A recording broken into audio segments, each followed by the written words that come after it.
back. We hope you, well, welcome. Welcome. Why am I saying welcome back? It is the beginning of Sunday. It is not a welcome back, unless it's a welcome back Cotter, and that's an entirely different thing. It has an epic intro, but not quite as epic as the one that Simon has made for us. So, hi everyone. I am your friendly neighborhood Prax. Welcome to the channel. Tonight is the season 4 finale for Witcher Roads Home. Everybody give it up for the wonderful, wonderful core cast who's here. We will go around, let everybody introduce themselves, share some, things that their character might be concerned about being teleported to the gates of Posvocht suddenly. And why don't we start to my left on the overlay with Trooper. Hi, Trooper. How you doing? How's life going for you?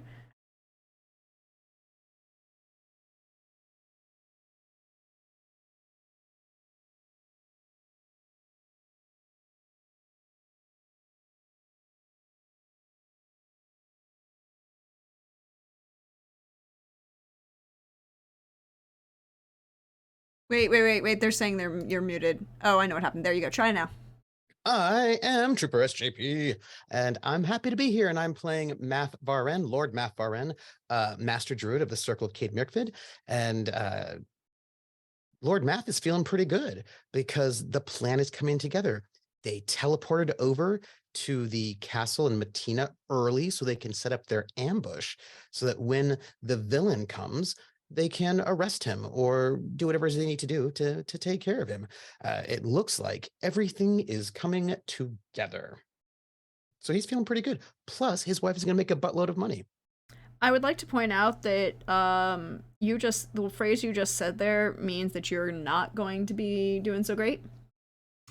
Because you do understand that Hannibal only said, I love it when a plan comes together, after the plan had already come apart. Oh. Oh. So it's pretty much guaranteed that the plan will fall utterly and totally apart. What is the likelihood that a plan made by PCs will fall apart in an RPG? That seems very unlikely. Like, when has that ever happened in a game before? I feel like Billy knows what I'm talking about.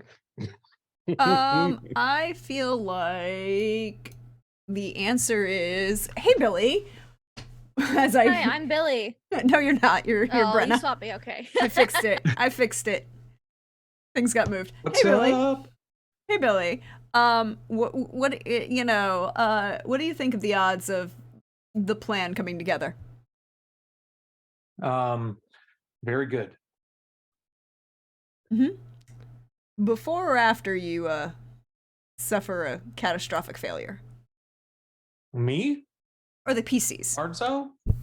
Well, first off, we as a party have collectively what I like to call failed forward.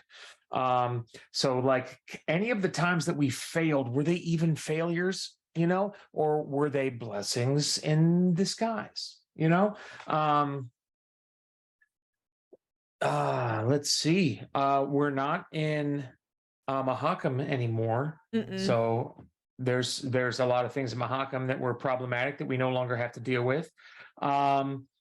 And we have a really good, confident, charismatic leader in Math Varen, I feel.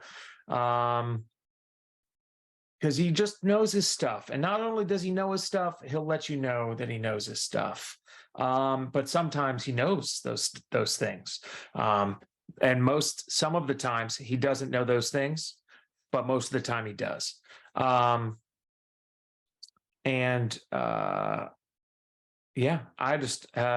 super happy to be playing Ardzo and continue to play Ardzo with these awesome people. But I went to sleep early for early work last week, so I wasn't in. So I want to live in the moment, and then I feel like I can give you a more accurate answer, Prax.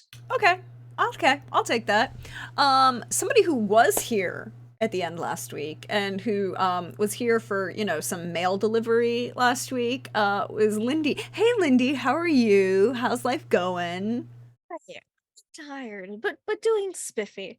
Brenna is much less tired. She doesn't get tuckered out very easily. Our gal, but she does have a problem, and that problem is mail. Not like mails, but the post, letters, correspondence. She's gotten some, and it doesn't make her happy. It makes her want to flee very quickly, very far away. Someone might say exit stage left even. Yes, exit pull the fire alarm. Everybody leave the building. Heavens to Murgatroyd. Look, Brenna has two reactions to facing problems. One of them is to murder until it stops moving. And if you can't murder until it stops moving, you should just go. Especially if it's like a social problem. Those are the worst. You should just, ignore it until you can't anymore. Preferably through not confronting it. I mean, it's choice. It is indeed a choice. There are choices, yes. There is indeed a choice. And then last but not least, you will see that our mage is feeling slightly under the weather, so he is a disembodied voice behind the character art. Simon! Hello. I am Simon at Wandering DM. You might notice that I will be a little bit low in energy today. Because while Kadern isn't easily tuckered out, as some people might want to say, Simon has been afflicted with migraine for over about 24 hours now. So I have a little get up on my face, so I'm not, killed by the lights. But I'm happy to be here and happy to go take a bunch of recovery actions at a local brothel. Yes, so we're gonna leave that. That's what Kadern's doing at the moment. But for the rest of you all, hi everyone, welcome in. We hope you are here and having fun for our season 4 of Witcher Road's home finale. It has been a very interesting day for you all. You managed to leave Mahakam before... Well, you heard the alarm bells. You didn't stay around to see who might be attempting to lay siege to a mountain underground city. Or at least one of the entrances to the underground city of Mahakam. I mean, Mahakam is also technically not just a mountain, but a mountain range. I mean, so you didn't stick around to see who was going to happen with that. But you're now at Pasvacht, back in Matina, home of the Countess Brenna von Velder and her dear beloved husband Gavril, Count. His two sons, Florian and Lawrence. Ooh. And you had ended off with Brenna reading 2 letters. The first, information of a possible soon arrival of a friend? Question mark? Well, an acquaintance, at least. In the form of, Eckhard from the cat school.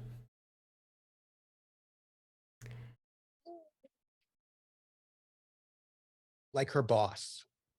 Yeah. Mm-hmm.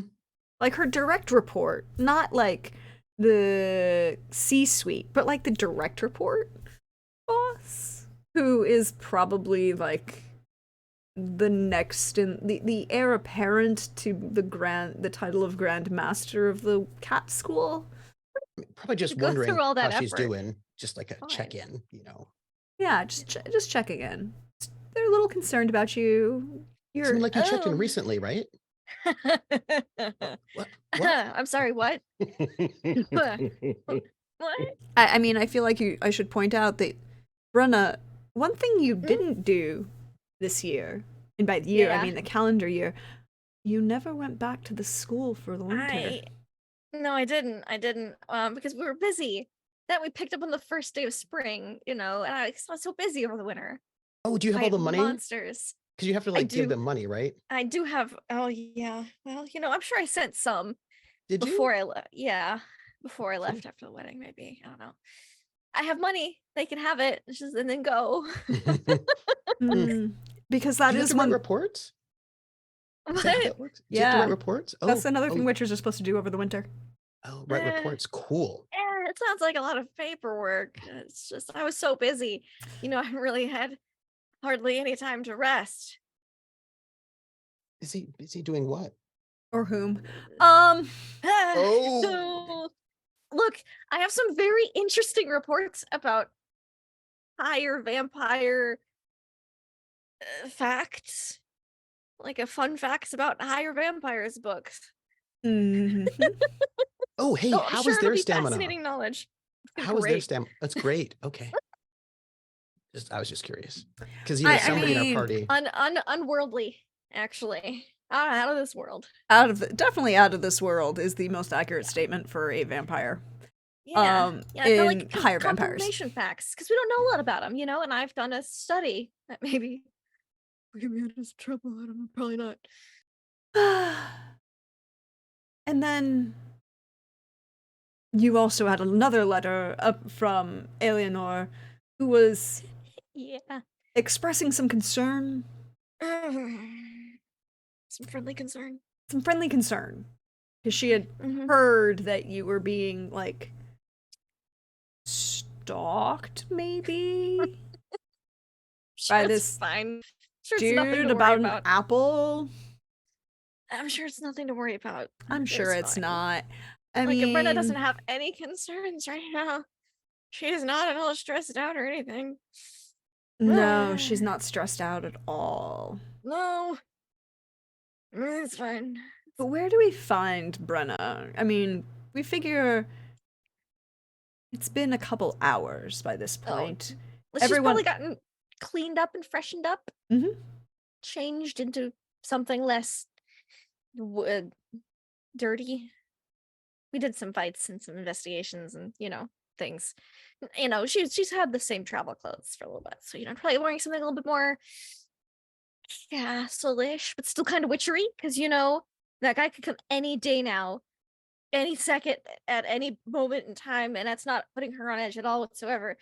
So she's dressed a little bit, pretty witchery, but with like a dash of nobility, So she probably took a good time getting ready, trying to figure out the right combination of things to wear, not out of paranoia or anything, and then go see how everything's going. Out of curiosity, could you roll me style? And grooming and style, yes. Grooming and yes, style? I can. Fix that. There we go. Grooming and style. Let's go. First roll 14. Good to know. Thanks. Oh, Just gonna well. hold that in my head. Cool. Holding on. Yeah, it's fine. Were you offering space inside the castle for the caravan, or were you? It's a good question. It's a very good. Where do caravans typically stay? Well, I mean, like you might have offered, like there's a trading post in town, but you were having them like taken care of, and I mean, like the town is just at the bottom of the hill, right? It's like at the bottom of the hill. It's not far. It's not far. It was 7 caravan carriages worth, so I imagine that's a lot of people. But you were also having them unload all of the stuff that you had ordered. Yes. I think perhaps, to be polite, we'll invite the head of the caravan's family to stay at the castle, and then the rest of the caravan in town. Okay. So at the inn. Yes. Good to know. Yes. Because there's the brothel and then there is the inn, but they're across the street from each other. Yeah, I mean, then they can go to the brothel as much as they want if they want to. How much money Good do to let you them have make options, huh? in taxes? How much money do you make in taxes from this brothel? I have Yeah, questions. I mean, It's a very well maintained, high class brothel. It is very nice. Keeps up to date with all of its health inspections, safety inspections. The madam It's a source of income. It tax-wise. is just a little old country place. Is it the best little whorehouse, Matina? I mean, it might even, yeah, I would say so. It might even be the best little whorehouse in Nilfgaard. Ooh. Damn, no wonder Kadan ooh, went there. I don't know. I feel like Remembering Tucson is not part of Nilfgaard. Yes. that's Tucson's true not part because of Nilfgaard Nilfgaard. at this point in time is just like we. Yeah. But Yeah. I mean, Messina isn't also part of Nilfgaard at this time. But I'm just saying, Yeah. even when it does become. So you are, and you had also gotten the message that your charming, wonderful husband Gavril was out falconing and would be. He was out falconing, and I said, no rush. Everything's fine. People will be coming to you. Yes. Yes. Okay. Mm. Just, making sure that Arzo settled in nicely. And then I guess checking on Math and his wife, see how things are going. Where Just do- doing my rounds now that I'm ready and freshened up. Where do we find Arzo? Are you with the cook? So we have relatively just arrived, correct? Within the last hour, let's say. But I mean, it's that hour of you teleported in with 8 carriages of stuff, right? So it's get the horses taken care of, get the carriages unloaded, get people moved around, get people to figure out where they're staying. The assumption is that people are going to go and freshen up because you've been on the road, although not really. You just randomly teleported from That's fine. about 1,000 miles away. It's all good. I feel like he would be around the vicinity of Math based on how their last conversation ended, which is enlightening for Arzo. So he would he's beginning to see Math as sort of like a wise figure despite his youth. He's a Ute. He's one of the Utes. The Utes. The Utes. Not a person from Utah, coincidentally enough. Just youth without the H, because why? Because when you're young, you just gotta drop letters. Life's too fast. You know what I mean? Life's too fast. Yeah. Yep. Straight bus and no cat for real.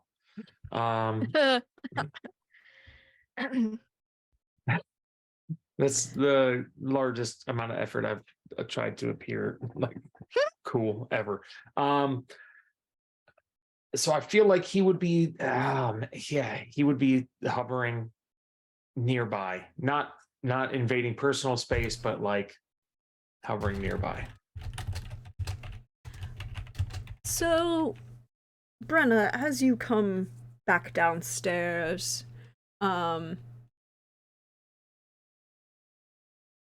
you in the main courtyard, let's say on the western side of that main courtyard that you have on the I'm going to put you back on that map. Oh boy. Back in Postvogt. There you go. Now you're all back in Postvogt. Let's say in the western side of that map. That west side of the map. Okay. Where your token currently is. Convenient. That might be where the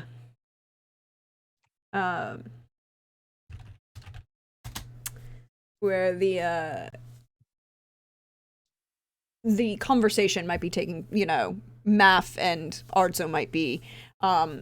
Math, his daughter, Ainfra, and Arzo, although as his charming wife is currently, seeing to the lodgings of the rest of the caravan, making sure everything's all right, making sure everything that they were carrying is delivered appropriately, all of the business stuff. I imagine he knows quite well that in these moments, the loadout and all of that, which involves talking to people in a charming way, that his job is probably to take Ainfra on his shoulders and vacate. Like you do when you like them. Yeah, that's what you do when you like people, right? When you like your when children. You like children. Yeah, when you like your children, you put them on your shoulders. Yes. Yes, that's everybody knows that. So imagine what he would probably what happens in these moments is that he, the way that he helps is to get Ainfra and sort of take a walk around wherever they are at in the way that he did when he was at Mahakam. So I imagine that he and Ardzo are probably having a mosey around the, like, probably going from the inn, right, from the inn in the town, sort of taking a walk around Pasvach town, Berg Pasvach, and yeah, and then probably like up, like doing a nice mosey in the environment, and seeing what it's like, and what kind of nature we have and all of that. With Ardzo and his daughter. So you are I understand. You're moseying around the town. You're not in the castle. Well, the thing is, the caravan has to come back down, right, from the, like, because the Yeah, caravan's but gonna be you up and guys, unloaded. you and your wife were offered rooms in the castle. Mm-hmm. But I So- imagine it takes longer than an hour to sort of do all of the logistics, right? So I Yeah, imagine but would from you- that process. But if you were already at the top of the castle and you were trying to avoid getting in the way of your wife, would you not stay here and then let the rest of But them they're go? unloading here all of the goods, and she's going to talk to nobles. So he probably would head down to the town to, like, do a walk around the Okay. town to see what the town is like. Maybe get something for his wife, like if there's like a bakery or something, see what the place is like, and then head back up. Like, because it's going to take a little bit of time. So, like, come down, see what the place is like, see if there's anything interesting food wise, and then sort of Tasty walk back up. snacks. Yeah, basically. Are there any tasty snacks in the village outside of Pasvach, the castle, and then come back up? So it's like, because got like an hour and some to kill, so you gotta walk around, see the place before you come back. Okay, so we'll figure by this point you're back at the top into in the courtyard, out of the Yep. way. But you didn't answer the most important question. Were there any tasty pastries? There are yes. pretzels. Pretzels. Nice. So we'll probably Big pretzels. probably get some pretzels. And I imagine it's like a kind of a time for Ardzo and Yanto and little Ainfra to sort of just like chat, and to see how Ardzo sort of chats with little Ainfra, what she has to ask him and all that, and kind of just like a nice mosey about, I imagine, for that hour. Okay. So.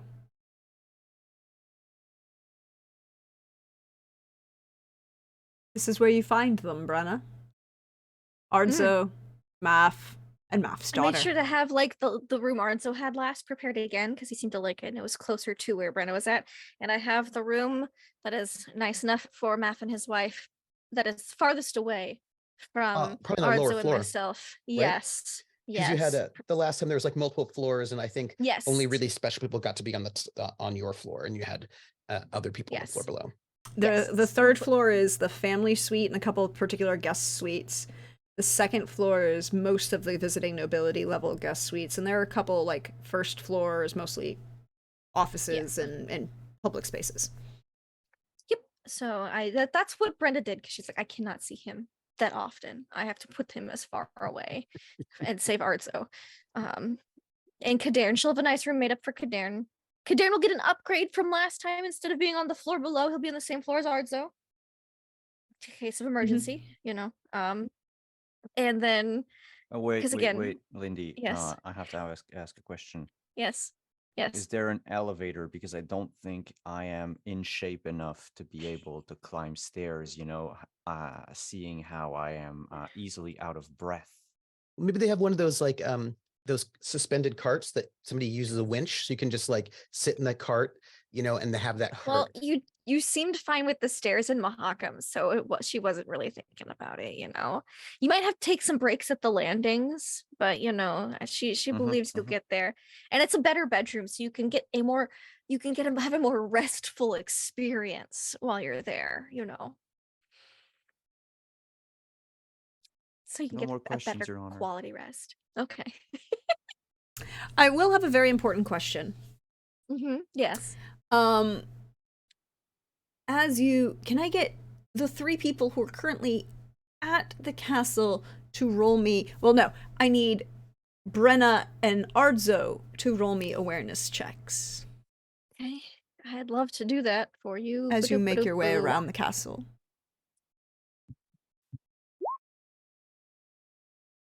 I'd like to roll something other than a 4, but that's okay. So Ardza with a 17, Brenna with a 19. Mm-hmm. You notice all that everything is well lit, everything is cleaned, everything is stylish. The guards are on their move and are on top of things. There's nothing, but there are not as many guards inside the walls. They're back to normal levels because you don't have like 500 visiting nobility. Yes, it's not a full wedding. It's not a Yes, full. yes. It's not a full wedding. So it's not as crazy. But you will notice that what scents there are mostly Yeah, 'cause I threw out all them scented candles. you did throw out all them scented candles, and then you had a massive bill for the chandler to replace all them scented candles. That's fine. Brenna was like, no fucking risks. Unscented candles from here until the end of time. Hey, did you embezzle the funds that you made? Because like the stuff you got from the order No, is like way cheaper, no. and like you have to like show that you spent all of that money, but you clearly didn't because it's not actually silver winches. That's like a lot of extra slush fund that you got going on there. I hear you. And turns out we didn't spend any of the money because we worked out a witch ring deal instead. So sure, it'll be fine. And Use the money to pay the Witcher school.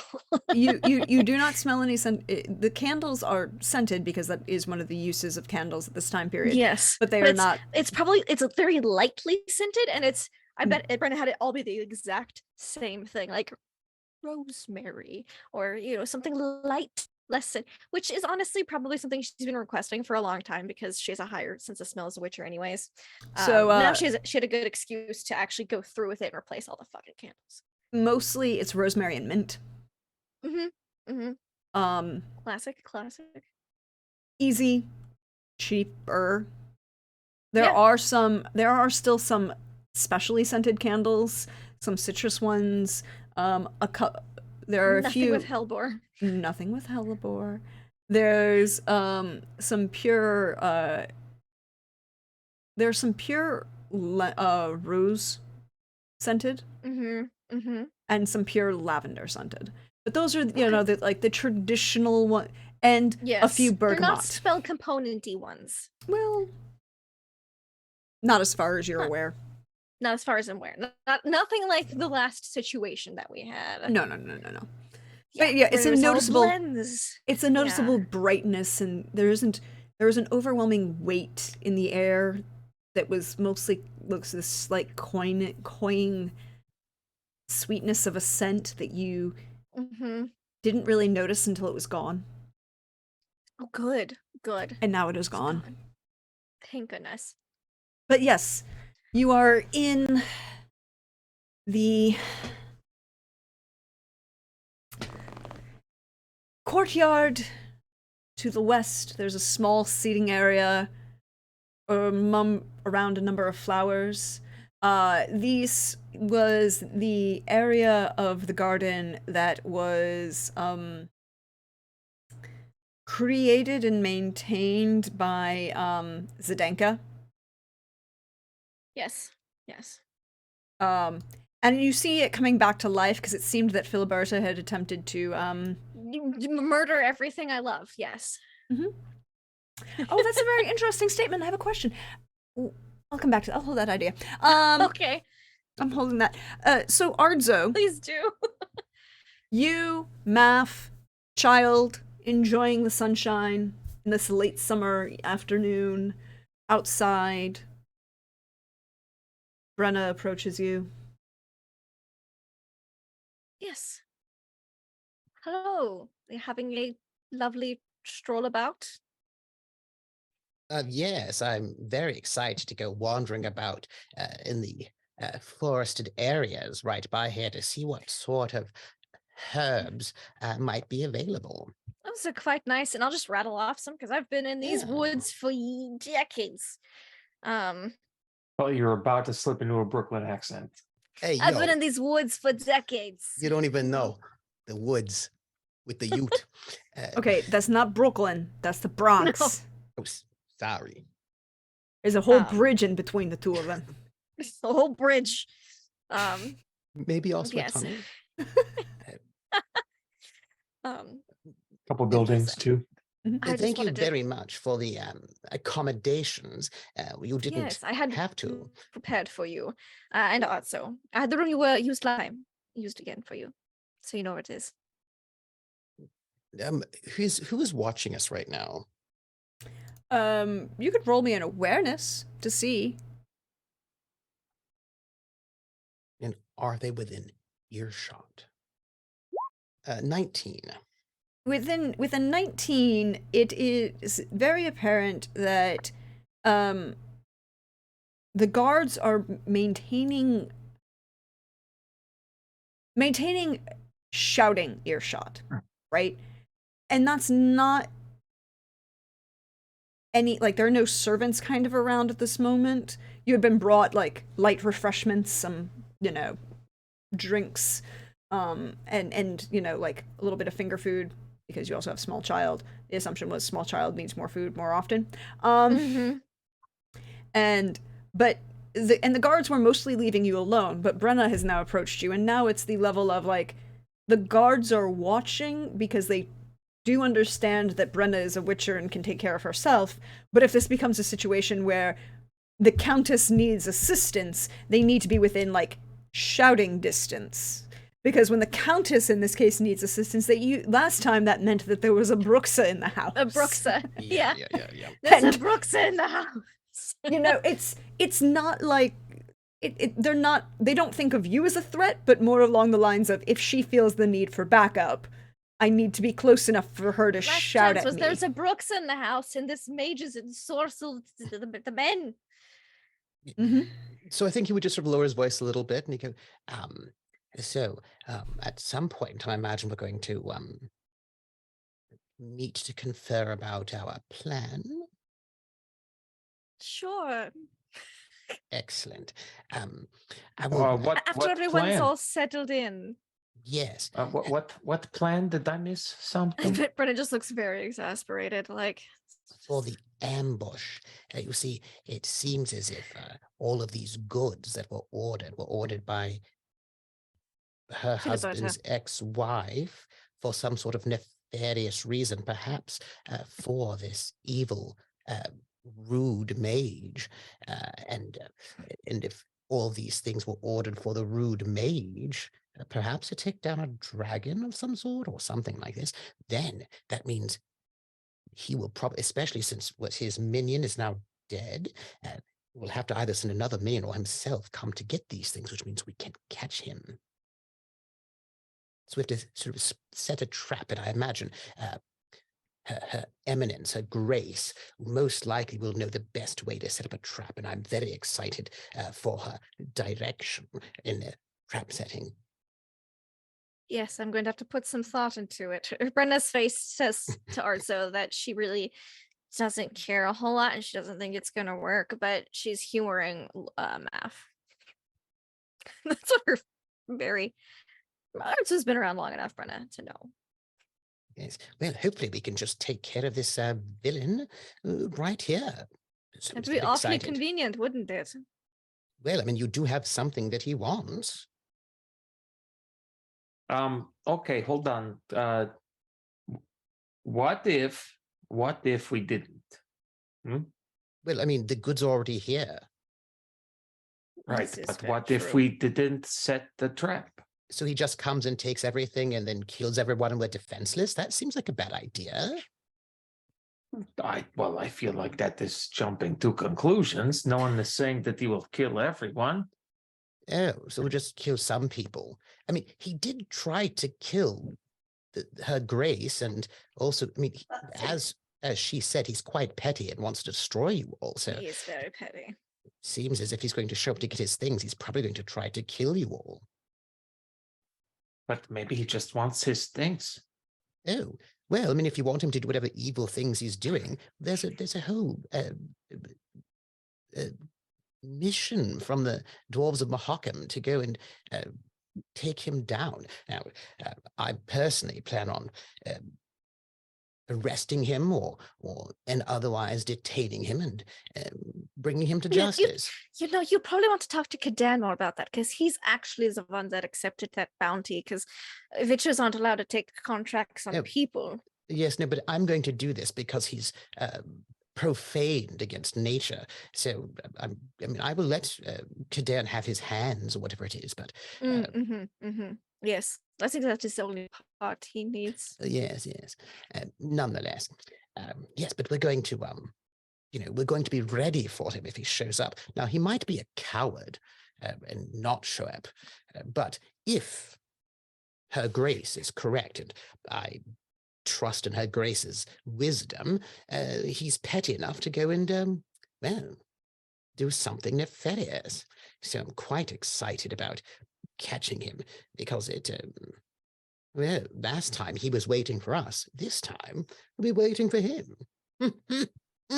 I wonder how he'll feel when the shoe is on the other foot and none of the feet have had their tendons cut this time. Okay, I'm not going to get involved anymore in this conversation. I feel like everyone's mind is made up and there's nothing I can do. Are you honestly suggesting that we let a villain come in and murder Her Grace, take all of the evil tools that it needs to do what its evil plan is, and then just walk right out? It seems like not a good idea. I don't know, Brenda. What do you think? Well, if someone tries to murder people in my house that aren't me, someone other than me tries to murder people in that house, I'm going to have a problem with it, and it would be self-defense at that point. So, we could take care of it. Otherwise, I think Kadan's more of the planner here. Because he's the one who took the bounty on this. I mean, these goods were going to get delivered to my house regardless. So. And last I heard, he had shuffled off to a brothel. Will he be teleported somewhere? Is he at the brothel? Well, would he have told anyone? I think where we're staying is right across from. Yeah, I just teleported away. Okay. Yeah, just left. So then we wouldn't know. Okay. Oh, he'll be back at some point. I think Ards and I would know because we were right down by the brothel where the rest of the caravan is. I mean, I don't know. Did you hear Kadarn? Like, that's... I mean, I think everybody's heard Kadarn. I mean... So we're going to assume that we don't know specifically where he is, but... I'm well guessing enough. He might be back. Okay. I had a room made up for him that he can nap in when he returns. And we're just counting on him to be here for the trap? Setting? She just shakes her head like, I don't fucking know what to do with that guy. I mean, it does sound like, why bother planning anything? I have some things to take care of while I'm here in Matina that do not involve this sort of trap or anything. So I will probably be here for like a day or maybe 2. And then we'll have to go, track things. I'll have to do Witcher things. Don't you want to confront this fellow who's been trying to murder you? I'd really like to, but there's so much on my plate. Ardzo can roll human perception on Brenna because you know her well enough.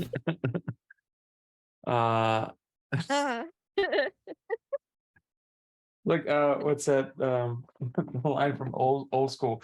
We're gonna go to Bed Bath and Beyond tomorrow, and it's just I'm just so busy, we gotta go.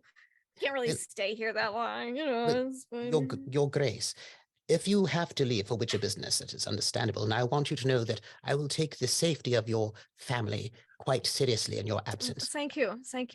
I'm so glad you understand. Well, I mean, what do I have to roll against that? 19. Deception. If you want to, you need to roll deception. +0. Bam. And you cannot use luck on PvP rolls.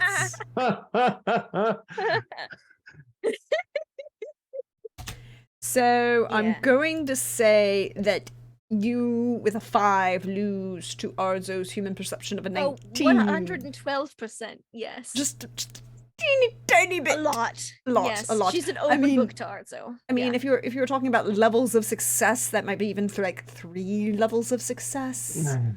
Arzo, you can like read through everything So about her. I know what you ate the whole week. Yeah, basically. Every meal. You know that she is uncomfortable about something that might be occurring in the near future, and she wishes to avoid it. I'm not going to say afraid because that doesn't seem appropriate, but I feel uncomfortable no, would be the right. uncomfortable is the completely appropriate term. She's not like, oh, the cat school, I'm so scared. She's more No. like, oh, I really don't wanna. It's gonna be awkward. Yeah, it's It's the I don't probably gonna be wanna. annoying. She's in a I don't full I don't wanna. wanna, and she wants to avoid it, and so she doesn't really have anything witchery to do. She's trying to avoid doing something else. Yes. You don't know what, but she's trying to avoid doing something else. Lord Math, may I have a moment with Countess Brenna in private? Yeah, well, of course, Lord Arzo. Come on, Ainfra. We're going to go and have a bit more of a promenade around this castle. We'll see what's here. Let's go. Come on.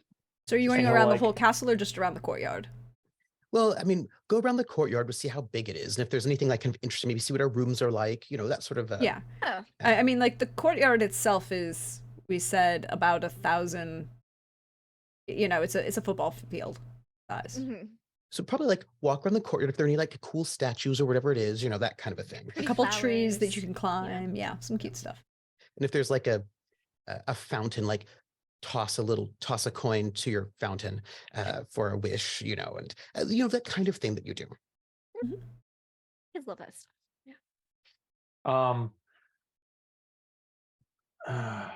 He'll also like wave by to Ainfra. I mean, it was great talking to you Okay. as they walk off.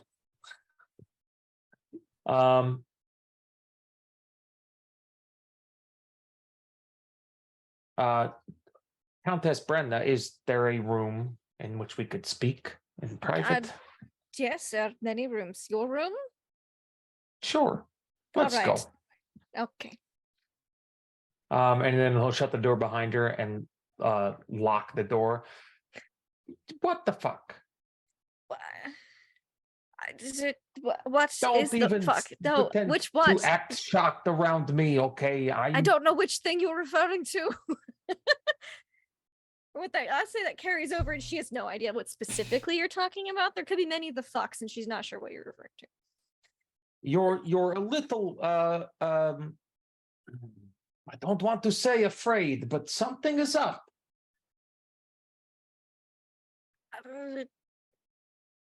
Oh, like when I said I had witchering things to do? That may have been a bit of a lie.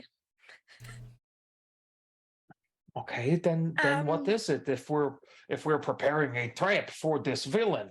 Well, I technically, I can only provide assistance from a countess-ish perspective about things about the house. Kadan's going to be in charge of that, I've decided. But So does he know he's going to be in charge of it? he'll find out, and it'll be great. It will not be great if you just let him know the spur of the moment. Okay, that is When not how he setting comes back, I'll tell him. coordinated traps work. When he I'm comes a back, little I'll tell him. irritated. Okay, because I feel like I'm not getting the whole story here. All right. And if I'm going to be saving lives, I Okay. want to All right. feel. Well, okay. So good since no one's while lives doing should it. be in danger, I got some mail, some letters, some correspondence. Mhm. One of which was from someone from the cat school. Okay. They could be here at any time now. For what? I'll just show him the letter. I'll just pull it out of a pocket and show it to him. And while Arts is reading it, she's like, I didn't exactly tell anyone in the cat school that I got married. Also, I didn't exactly maybe submit all of my paperwork from Zovent. We've been very busy, you know. Um, I know, but I also didn't go back to the cat school in the past year, so it's is really that tough. is mandatory? Yes. It's not mandatory. It's odd if you don't. It's a bit odd That's- if you don't. You might be so it presumed is- dead. If you don't, But I then guess they're maybe they coming thought to I was visit dead, you. and then they saw So that I they're got checking married. up to see that you are not Yeah. dead, and you in fact did something. The opposite of get dead is Yeah. Get wed. Get dead or get wed. hashtag. That's a new hashtag right there. Okay, so what is the worst case scenario and types of trouble that you can be in? That's a very good question. That is a very good question, Jim. What is Brenna thinking might happen when this guy visits? I don't know if she has any idea or if she's I expecting mean, lots of bad things. you can roll me Witcher training, I'd love to. because that'll tell you some things you might or may not have heard. Okay, there you go. 21. With the 21, long-term commitments to individuals are not necessarily unheard of, but they are rare, right? Just the way Witchers are. Like, we aren't into 200 years later. This is still the golden age of Witchers, so it's not 200 Yes. years later when Geralt is running around where there's a full-on persecution of Witchers by a certain population. No. We're still well loved by the general public. Exactly, but there's still a disconnect and between age and a lack of knowledge. So there are emotional commitments that have been made. Weddings with Witchers are almost unheard of. Okay. Like, of two other Witchers who have been married. Yeah. And it probably wasn't a big shindig. And one of them was a wolf witcher. But he married like a local tavern girl, and like in near Kermoren kind of thing. Yeah. Not really. Not a noble. No. Not a big noble who is the one step below the king of Matina. Look, this is the cat school's fault. Yeah. This is... the other was a viper who had a marriage ceremony, kind of, but Skellige is weird, and whether or not that actually counted as a marriage to anywhere else in the continent. Also, it was a werebear, so who knows what was going on there. What was going on there? Yeah. I have a question. Yes. It's a lore question because I've not read the books, so I need a little enlightenment because I get confused about these things. So, are Witchers supposed to stay neutral about politics? Was that like a thing? Yeah, it's a big thing. Witchers are supposed to be oh. neutral about politics. Now, at this stage of the game, it's not quite as vehement as it will be. Particularly not. I wonder if this might be a contributing incident. It might be. This might be a contributing incident, but the argument is that Witchers are not supposed to swear oaths of loyalty or fealty. They're supposed to be independent contractors. It's a big deal. Look, they're the one who got me stationed here for 10 years, and then I stayed for an additional 20. I have another question. Yes. It's just a question I have because again, I just need details. So I know that the Witcher is it's a fantasy world. It's not the same as Earth, so I mean things could be different. But I know that on Earth, like being like a queen or a countess or a duchess is like a political position. Is it the same in the Witcher universe? Yes. See, here's weird. and it's an even bigger thing now because this is when we have active nobility versus the current like passive nobility that exists in most countries. So here, Count Gavril von Velder is the Count of Passwacht, which is literally, the literal translation is pass watch, and he is the Count of the Eastern Territory of Matina, that along the border with Toussaint, which is, a mountain range, and his job is to watch the pass. So he's really important. Yeah, really important. He's a military commander. He has authority, he's a military warden. He can call up troops without the king's permission to defend the watch, if the pass if necessary. And, as his wife, Brenna can act in his stead. Oh, huh. Oh, so I just don't know these things, but would marrying a witcher like that and having a witcher be just regularly there, would that like send political messages? Oh, it did send. Well, first of all, it sent a political message once. Ooh, hello. Why did Zoom just do that thing? My apologies, everyone.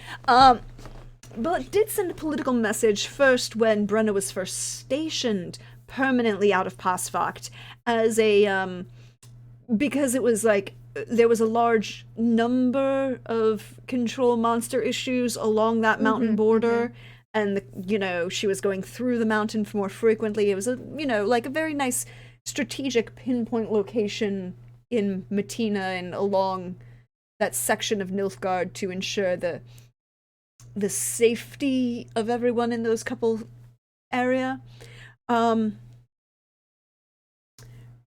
She'd been there for 30 years. The long-standing. Thank you for letting me know about all this lore. I'm going to keep eating my popcorn because that's so interesting. It is, isn't it? There's another little lore piece I should mention. Do it. If for any reason it becomes that Gavril becomes incapacitated but not dead, the title wouldn't pass to his son, it would pass to his wife. Until he died, right? She can act in his stead. Let's file these under things Brenna didn't think about. Didn't care.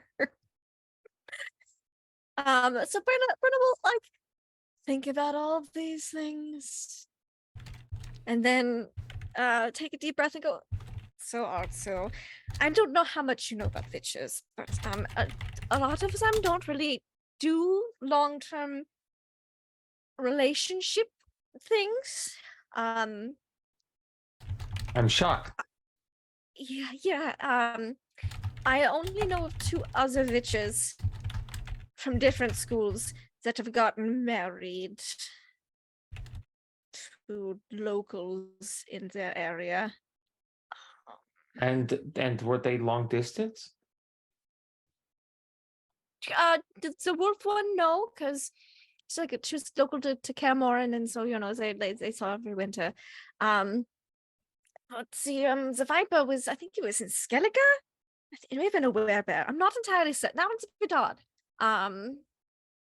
Vipers are a little odd, so there's that. And we're not exactly supposed to get super involved in politics.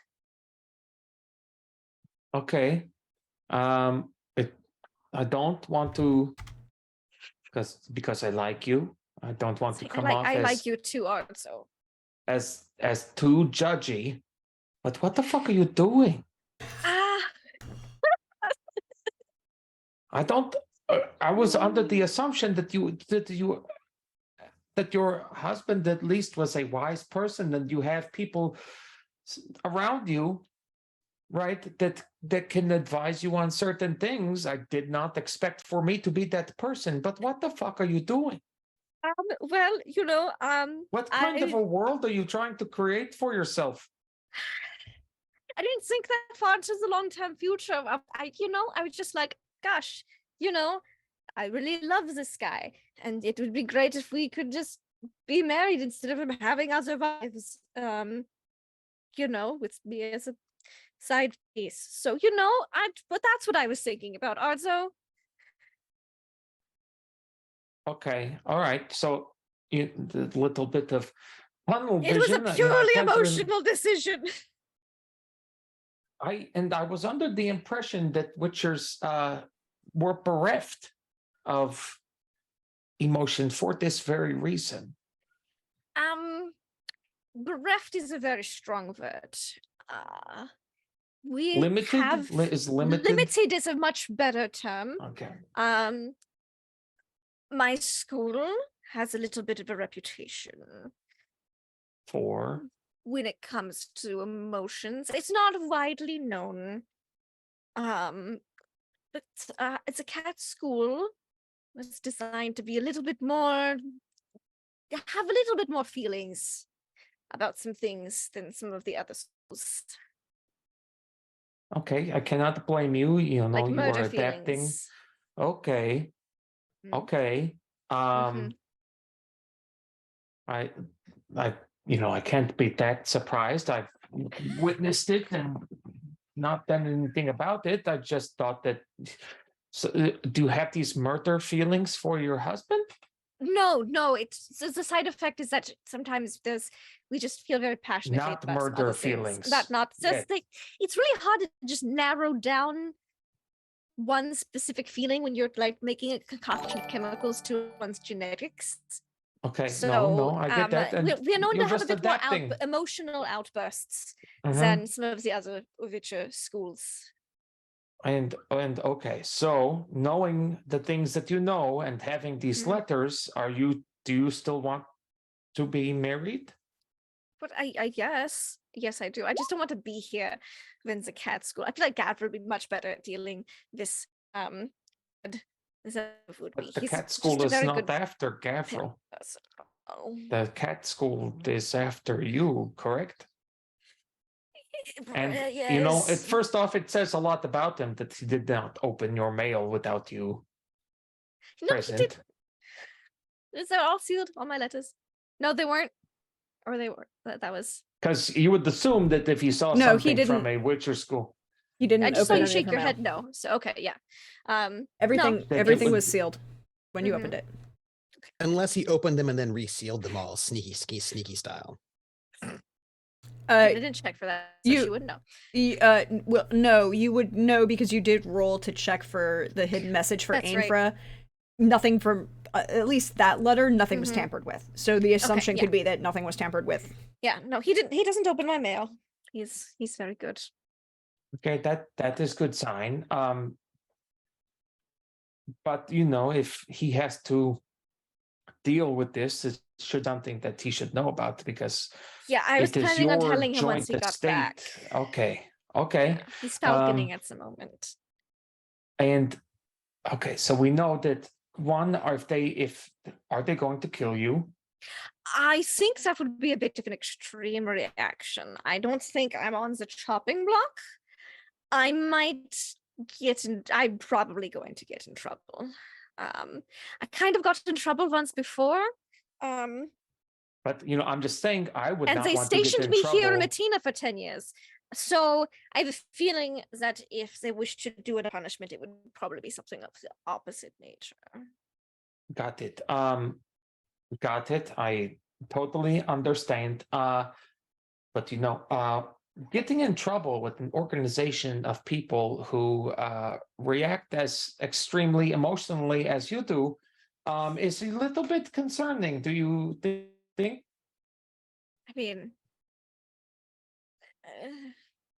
I mean, it happens. It's happened once before. I dealt with it then, and I can deal with it again. I just don't want to. Oh, okay. I'm just not looking forward to it, on. So I have a and feeling you they're going to be don't- very disapproving. Why are you afraid of them being disapproving? Because I don't want to get in trouble, but I have a feeling that I am. Witcher punishments aren't particularly fun most of the time. Well, some stitching up somebody's. Not that there's a open- rule against me That's getting very married or fun. anything. It's just, I'm just trying to figure out how much trouble you might be in. You know, It's a great question. The person who's coming here his name is Eckert. He's kind of likely the future head of the cat school. And is this the person we are setting the trap for, or is that a different person? No, entirely? we should not. No, he's talking about Alzo. Thinks Alzo was going to come and get these things personally, but we all know Alzo sends minions. So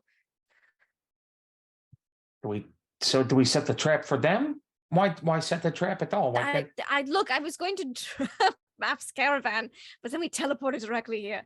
So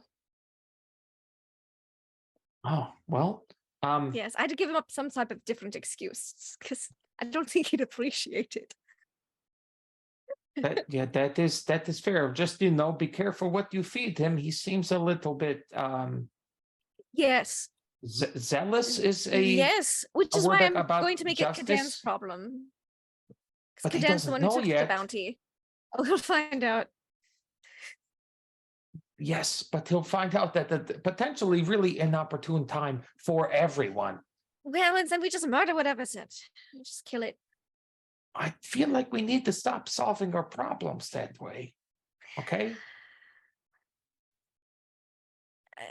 Most you violent problems with violent solutions. Yes, no, I did make sure that all the things that were ordered were not exactly as they were ordered, so they will be unusable. That's kind of like a thing. So if they do just sneak in and take all the things and leave, it won't be of use to them. Then why? That is great thinking. Let us leave it at that. We don't even need to have conflict. I'm content to do that, but Math is on a zealous inquisition or something. I don't. Do you know anyone that is good at lying? Kadan. Okay, let's tell Kadarn that it's been handled, and let's tell Kadarn to tell Meph that it has been handled. And let them take the ineffective goods, and we'll be done with it, yes? As soon as Kadan gets back. And so that's one problem out of the way, and we can focus on getting you out of trouble with the cat school. Yeah. How do you feel about this? That's fine. Let Math be Kadan's problem, and then we can deal with it. Yeah. And then he'll like pause and then ask again, like more assertively in her eyes, okay, how do you feel about this? Okay, one more time. How do you feel about this? But this is cat school. I don't like it. Okay, so I asked you 3 times and I get 3 different answers. They're all very adjacent. I don't like it. Yeah. Okay, how can we get Kadarn here? Host an orgy competition. I don't know. And then I feel like that's a good. Send out the ravens. Do you want to send ravens?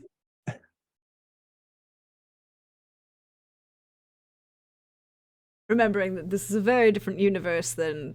No. Game of Thrones. Yes. No Brookses. No ravens. But I think... I'm just trying to be proactive here, I which is not something I do often.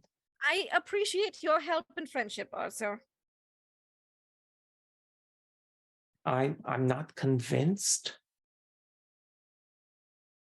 that you appreciate my help. I do think you appreciate my friendship, because if you appreciated my help, we would get closer to solving the problem. I appreciate your effort and our friendship. I appreciate your effort at... See, you see what that... It doesn't have any weight, you know. I mean, at least it sounds like you're trying. I mean, it sounds... Some people didn't any effort at all. It's very... So if I go to sleep on that bed right there and I turn around to you and I say, I'm working so hard, do you believe that I'm working hard? I mean, you could be thinking. Could be. Probably not. So let's take one. I need you to tell me one thing that you are going to proactively do to help solve these problems. I'm going to so we can dissuade the math. Okay, telling That's- Gavril. Yeah, yes. that's which school is coming. At least echoed of the cat school is coming. Okay, and what are you going to expect him to do? Because you At must least want be him to do aware. something. He's really good at peopling and talking his way out of things. So I'm hoping he has some suggestions. Okay, and the last time you saw him was when? The wedding. After the wedding. Okay, and you're sure he feels the 'Cause he'd same been way gone. now as he did? Well, I would hope so. I mean, we've been a thing for like 30 years now, so. But now Brenna has a new concern in her brain that she did not have 10 seconds ago, and you can see it on her face. I'm not trying to put anything there, I'm just trying to get you to open your eyes to some things. Because I live a little bit longer of a time. You live a bit longer of a time. He not so much. So a person of power, when you are bored, just a thing you might want to check up on. Not to give you any bad ideas. Not trying to. All the ideas. You could see it on her face. All of the ideas. This has gotten out of hand. You just need to, if you're going to do this thing and have him be an effective tool in solving your problems, you're going to want to make sure that he feels like he did on your wedding night. Okay. Holy shit. Okay, you are sweating. Do you want something to drink? Do you want to sit down for a little bit? Yes. I should sit down. Yes. For Crisis. Do you want a snack? I can talk to Elsa real quick, which is another thing altogether. Yes, you should go talk to Elsa. Yes, I'll just wait here. No, what you're going to do when you wait here? You have to do something, okay? There's a lot of stuff. Think about all of my life decisions. No, we don't. There's plenty of time to do that later. We need you to act. All right, you are the. I'm going to think of a plan that I can enact so I can see if Gabriel still loves me. And holy, okay, I need to get somebody to watch you. This is. He'll like unlock the door, open it, and like look for anybody passing by in the hallway. Hello, anybody here? I could use a snack. Of course, sir. One moment, I'll be right back. One of the servants that you see just kind of just kind of waves and nods and moves quickly off.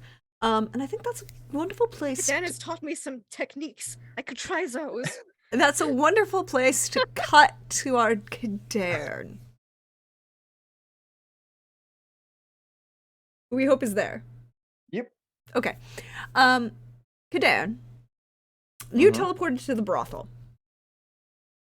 Yep. I have two questions. Number one, did you partake of anything at the brothel, or were you just there? No, I need to recuperate.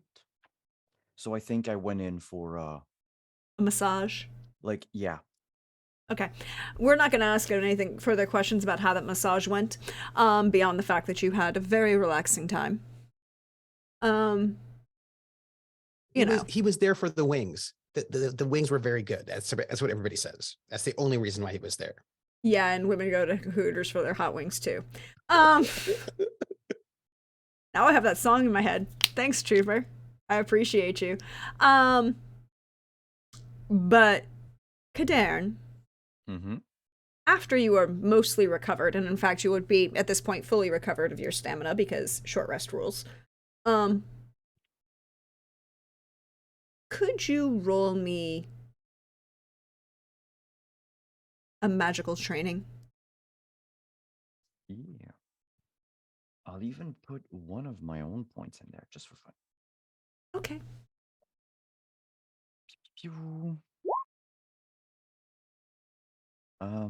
25. 25. With a 25, the air feels mostly clearer than the last time you were here. There was a slight cloying sweetness that permeated both the castle and the village the last time you were here. You never it was one of those you did notice, but it was, now that it's fully gone, you realize how pervasive it was. Hmm. You'll also notice a scent um, uh, of mostly rosemary and mint. It seems like the Chandlers only have one scent left, or all, and the entire village is you're getting either scentless B-level candles, or if you're getting scented candles, they're rosemary and mint on orders from the Count, basically. Okay. So that's the permeating scent at the moment in this brothel.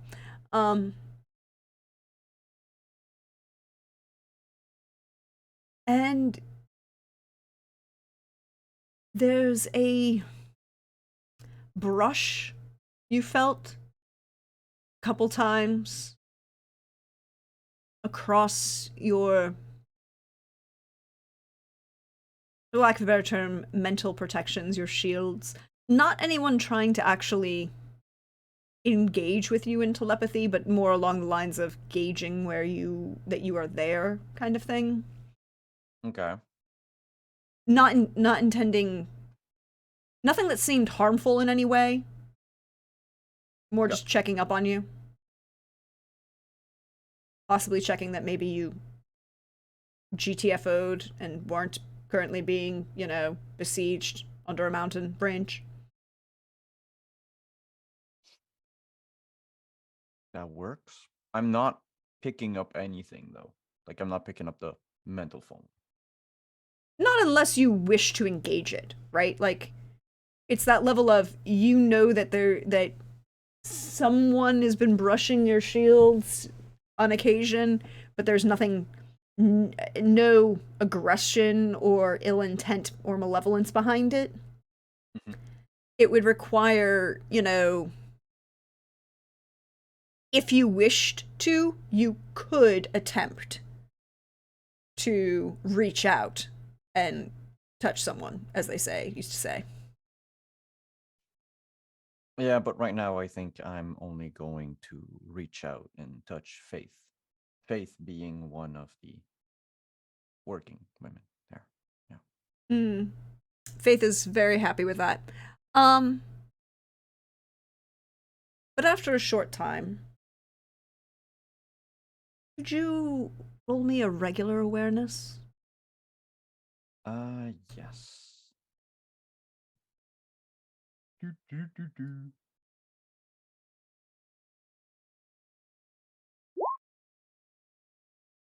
It's 25 or 26. It's a 26. It's a 26. With a 26, very nice crit. You hear...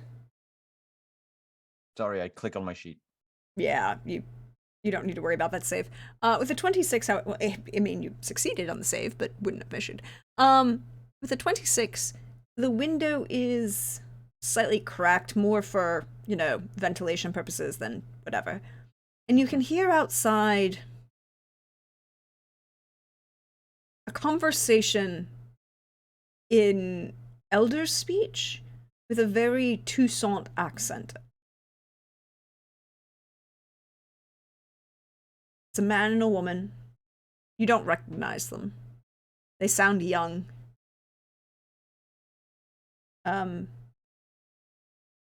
She's a little worried sounding. He seems to be reassuring her. No, Gavril is my friend. It will be fine. We will go. We will meet him. It'll be great. Are you sure? I mean, he is a count. I am not. Seems very inappropriate. No. It will be fine. Come, my dear. Come. We will go and we will visit. Seems to be the gist of the conversation, basically. And as they walk by, basically under the window, and make their way back up to the castle. Can I just peek in through the window to try to look at Yeah. Look at what they look like? Yep. You can indeed. If you look out the window, you see a woman, very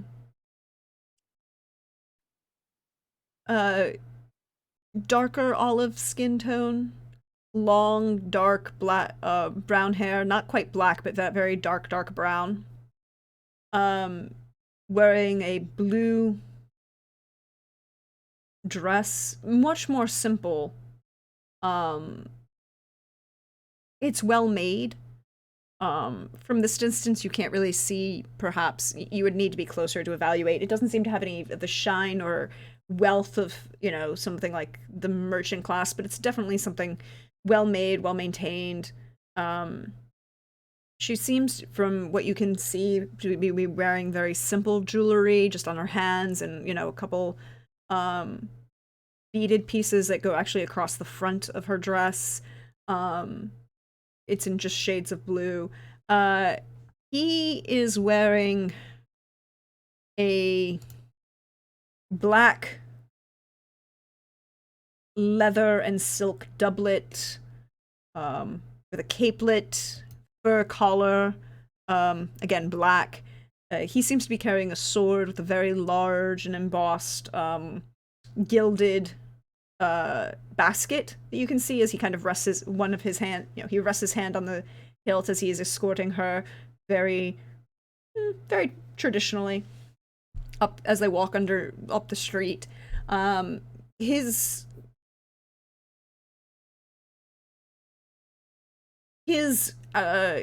dark hair, dark eyes, beard, mustache, excuse me, not dark eyes, light eyes, excuse me. Lighter, you can't quite tell if they're blue or green. He seems to be moving confidently in a manner that looks like he's been well trained, at least, but also definitely of some level of nobility. And his clothes definitely give the impression that he has much more money than she does.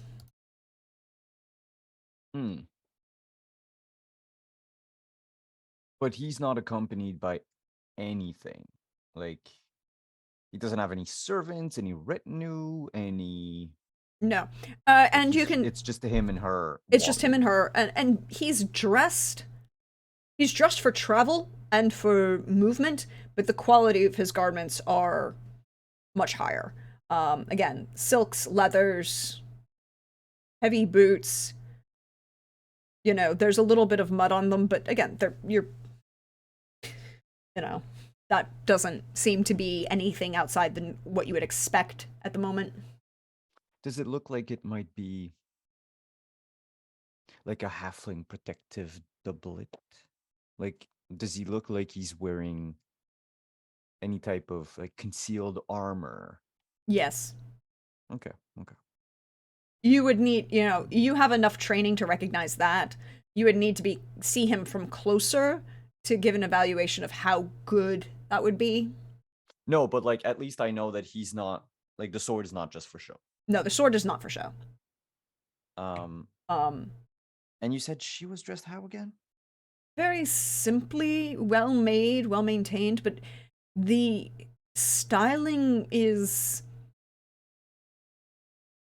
of a much more mountainous region, a very simple blue dress shift with an overdress in a darker blue. Her hair is long and straight and down basically to just about her hips. The only like jewelry she's wearing are gold chains that kind of go across to a brooch at her shoulder and around her neck. And that seems to be it. And you said they spoke with a Toussaint accent. Mm-hmm. And he says he's friends with the Count. Yes. He does look to be quite a few decades younger than Gavril. Like, maybe closer to Florian's age than... Or Lawrence's age. Closer to Lawrence's age than Gavril. Like, I'll commit to memory what they look like. Mm-hmm. I will get dressed. Mm-hmm. how? Hmm. I mean, from the village, do I see the castle? You, from the village, you could see the castle. From this room in the brothel, it's not facing the right direction. Okay, but like, how long do I think it'll take for that person to walk up to the castle? I mean, you've walked to the castle from here, so you know it's about 20-30 minutes at most. Okay. And that's if you're taking a very leisurely stroll. And they don't seem to be hurrying in any way. They're not meandering, right? But they're also not in a rush. They're walking to a destination, but it definitely gives the their way of movement, and given the impression that you can evaluate based on his clothing and his skill at arms, it very much leads to someone who understands how to be a conservation of movement, right? For that, when you have to walk long distances without a horse or without a carriage, you need to maintain a certain level of stride and in your purpose to your movement that doesn't, that isn't rushing, but it isn't also like meandering and smelling the roses every 5 minutes kind of thing. Yeah, but walking is for plebs. I'm gonna teleport back to the castle. Let me just fail that roll. Okay, I'm good. You're fine. I'm aiming for the courtyard. You're aiming for the courtyard, and I mean, like, you've been in this castle, so you know exactly where you're going. I mean, I'm gonna get dressed back up and just look at Faith and say thank you for everything, ma'am. Payment. Yes, right. Before I leave, and he's just gonna like fetch a handful in his purse, and I am going to just dump on the bed 696 crowns. She looks at you, looks at that pile of money, and goes, "For that much money, I could have helped you hide the body. Let's see what happens next time you come by." Yeah, sure. Let's make it a retainer or something. All right, gotta go. Bye bye. And then I teleport away. So you teleport into the middle of the courtyard. There is a slight moment as you appear where Gavril's guards immediately turn towards you because they are well trained and expect magic, But they do recognize you, right? You've been here before. You were part of the group that murdered the last countess. You were party to the wedding. So the visual recognition takes a second. And one of them will come up, no, that would not be right. Sir, how may we direct you this time? I need to see the Countess immediately. It is of the utmost importance. I think this is the moment, as you say that, of course, she went with Sir Arzo up to his room.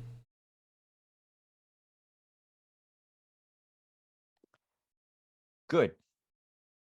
I will direct you, sir. Could you? Yes, please, because I have no idea which room he is in. He will lead you up to, Brenna, have you moved Arzo to the 3rd floor, or is he still on the 2nd floor? No, the same floor as previously, the 3rd floor, as the family's quarters on the 4th floor. So. Oh, yes, this is true. So you're up to the 3rd floor. Kadarn and Arzo has on the 3rd floor right now. Yeah, so Kadarn and Arzo have rooms on the 3rd floor. And there's a knock. Arzo. Sir. The snacks! Madam. That was quick. Okay. Do I need to thank them? How does this? I'll just open the door. I'll unlock the door. Hello, thank you for the. You were expecting a snack, Arzo? I mean, it can be argued that perhaps I got one. I don't see why there would need to be any arguing. The guard just like raises an eyebrow, does one of these, doesn't move his head, but does the tennis back and forth, and just like, I'm just gonna and look at the steps guard away. and be like, "You're paid to have pretended not to hear anything." I'm paid to make sure that if I do hear something, that it's not something I need to worry about, and if it's something I don't need to worry about, then it didn't happen. That's true. It's not like I was going to kill Brenna. Whoa, Dave! What the fuck? I'm looking at his Here's reaction. this Like, snark, and it's just like, get yourself together. You gotta be cool. You gotta be cool. We're having thank you, Darren. Come on in. Please shut the door. Lock it, please. Thank you. yes. I go in. I lock the door. There are visitors coming up the castle. By the way, We're having a little bit of a crisis. I'm sorry. Everything's fine. Oh, that might have been that might be also part of the crisis. I don't know. And I'll just blurt out the description of this like black-haired person. Does it with sound beard like and, Eckerd? No, it doesn't. She looks relieved for a second and goes, I don't know who the fuck that is. Unless I do, but I Oh, don't he think said I he was do. a You friend don't of, know. You do not know. You do not know who that is. Unless I have That's a all name I or the description doesn't ring a bell. So Okay. Yeah. So what other emergency do I have to handle for you? oh, no How did you know? emergencies. It's fine. Everything's fine. I guess you will be setting a trap. Mm-hmm. Go- She took go the on, bounty on Brenda, it's- Alzor. Yes, Math is really wanting to coordinate with you about this loot thing. What thing? The trap for Alzor. The trap for Alzor. Yes. Apparently, you took a bounty, did you not? Oh, yeah, of course. Well, I mean, might as well. Did you or did you not?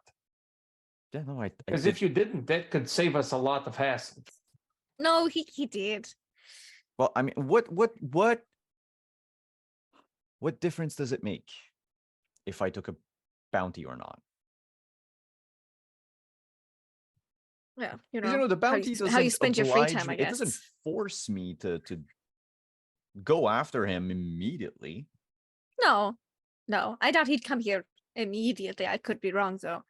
I doubt he'd come personally. He's probably sent minions. But Math is just, I have a lot on my plate at the moment. And so Emotionally speaking, sorry to interject. Sometimes I say words wrong. And this particular sequence of words has,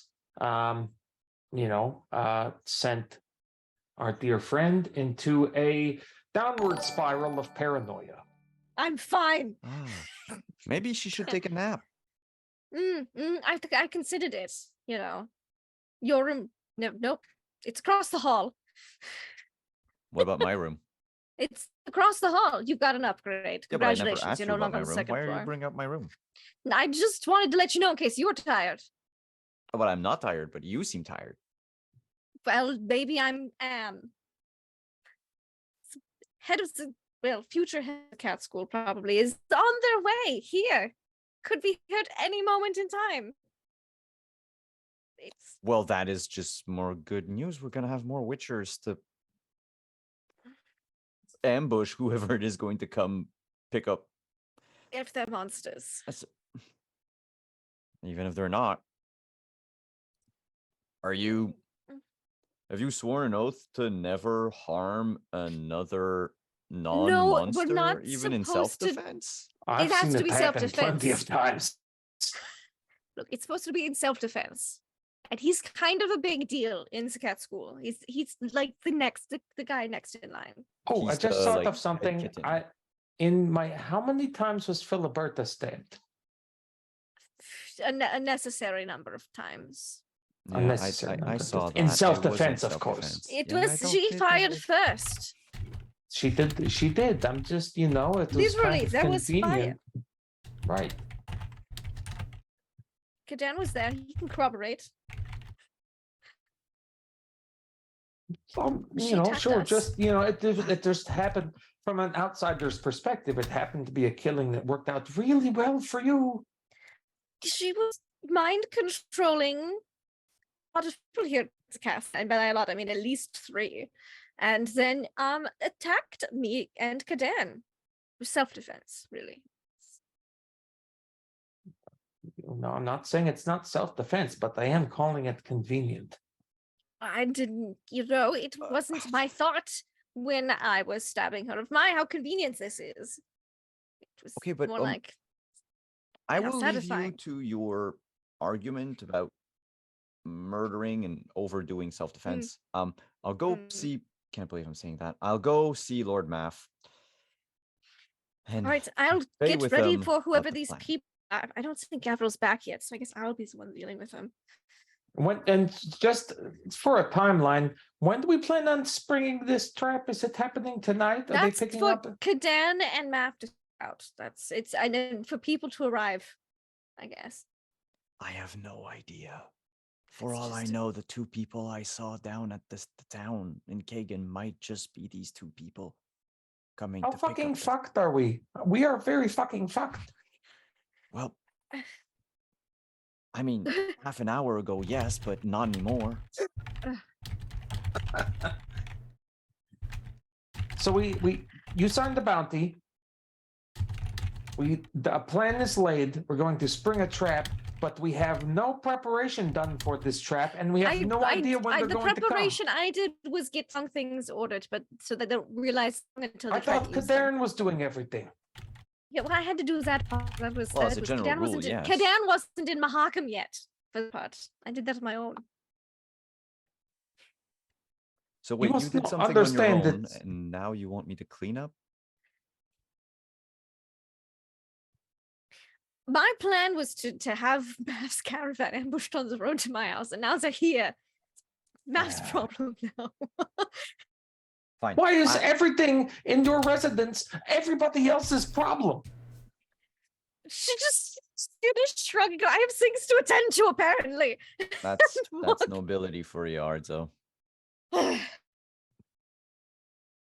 And I think that's where we're going to take the break for the evening. And imagine the snacks get here. Yeah. When she opens the door.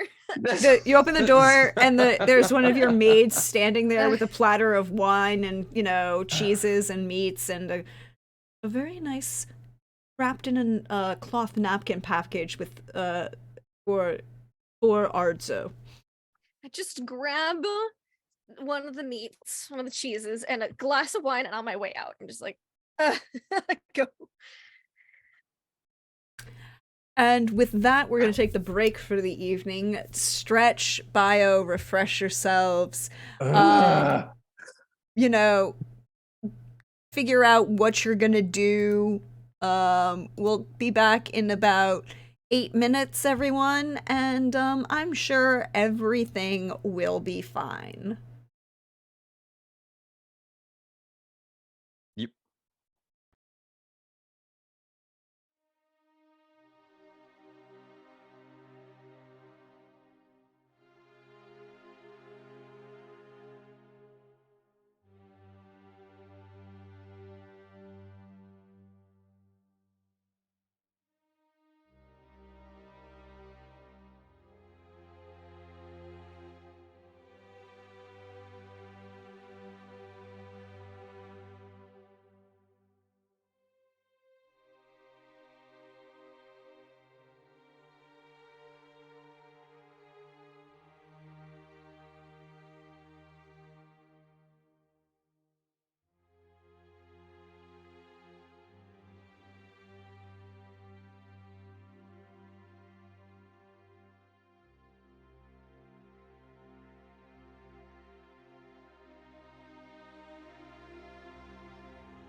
Hello, everyone. Welcome back. We hope you're refreshed, you stretched, you bioed, you did all the things that you needed and are ready for this second half of a wonderful piece of our Witcher Season 4 finale.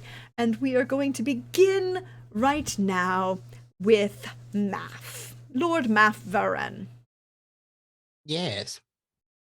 You are wandering around the castle. At some point, as you started walking around, with Ainfra, this older woman, house servant, who definitely seems to give deferential treatment from basically everyone around her, walked up to you and said, "I'm Muriel, and I will be taking your hand now. Follow me." And the child, you need more sugar. And she started, hands her a rock candy, like a. and just smiles at you, but gives you that granny smile of like, it is my job to give them lots of sugar and then hand them back to their parent. Have fun. Yes, we were looking for our quarters. Come with me. We'll show you the way. Now, small one. This is a very important thing. You see that man over there, and she points to one of the guards. He is very smart, but you'll also see that he might be possibly missing some smiles. How do you get him to smile? And she kind of looks up at you and looks around, and she just runs over to this guard and hugs his leg. And this woman Muriel turns to you and says, there was a message that her ladyship, the countess, and would like an opportunity to speak with you. If you would not mind, I will watch the small one for you, if that is acceptable. Oh, well, certainly, but where will you be? Probably around the main courtyard, or we will take you up to your room that is on the second floor. It is on the third door, as she points to the room that she was walking towards. If we are not currently right here, the guard, and she points to the guard who's who Ainfra is hugging the leg of, and you see this mountain of a man who's 6'8", fully armored, and is having one of those wee small ones. Right. This thing that's smaller than his knee is attached to him, and he keeps looking around someone please take this off. Someone. Where did this come from? Where did this come from? But he's and he has this moment where he very gingerly reaches down and pats awkwardly her on the head, and then snatches his hand back okay, are you done yet? No, okay. He's a very good guard. He is Constantine recommends him. Constantine is the head of our castle guard, and they are quite good. Yes, well, if you see my lovely wife, let her know that I've been called to confer with the Countess. And also, little Peanut Head, right, don't cause any trouble, or just cause just the right amount. Ainfra, takes the stick of rock candy out of her mouth and just smiles up at you, and then, you just see this glint of, as she sticks the rock candy back in her mouth, is I have now been given permission to do whatever I want. Dad said so. Well, I said just the right amount of trouble, which is, well, she's very young. Anyway, she's 3. You give her permission to do trouble. It doesn't, gauging the amount is not going to happen at this point. But, how you learn. Yeah, Muriel will have one of the other maids escort you upstairs to the Arzo's room. Just as the snacks, so Brenda, you open the door, snacks are coming from one side, Lord Maff is coming from the other, and the maid who's escorting Lord Maff bows and goes out of the way, and then... Oh, snacks. Yes, and the maid with the snacks, who you've just grabbed one of the rolls of meats from, and there's a small wrapped in tied in a gingham cloth napkin, very neatly small package that says for Arzo on it, and they just kind of set it right inside the door and walk away. Your staff are very well trained.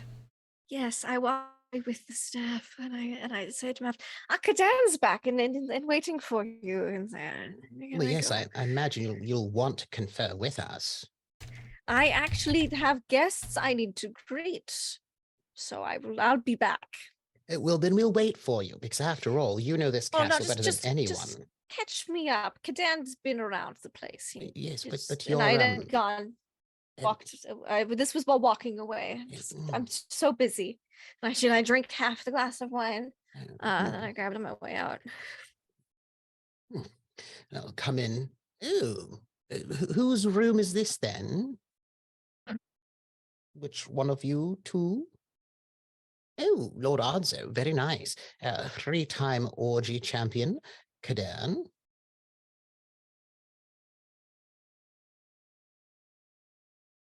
Hello, Lord Math. Hello, greetings. You know, I have a bit of a concern. And I needed to speak with you. Oh, excellent. So, my concern is that the person who has the most experience and knowledge of this particular castle and its tactical whatnots is currently not here. And I don't want to, I mean, I imagine if we're going to spring some sort of a trap, well, we would need her knowledge and expertise. Wait, did you say her knowledge and expertise? Well, yes, this is her castle, isn't it? And, I thought you were talking about Lord Gavril. Oh, no, but he might be implicated, so we can't ask him. We're going to need her, well, she'll be quite integral, I would think, to this plan. Since we do not know if he is or is not implicated. True. I'll turn to Brenna. Who's left? She I'm left. gone. She split. She's like, I gotta go. I have people to greet, apparently. He'll be here very soon, because we spent a few minutes talking. Well, I needed to know what ideas you had for this plan of yours.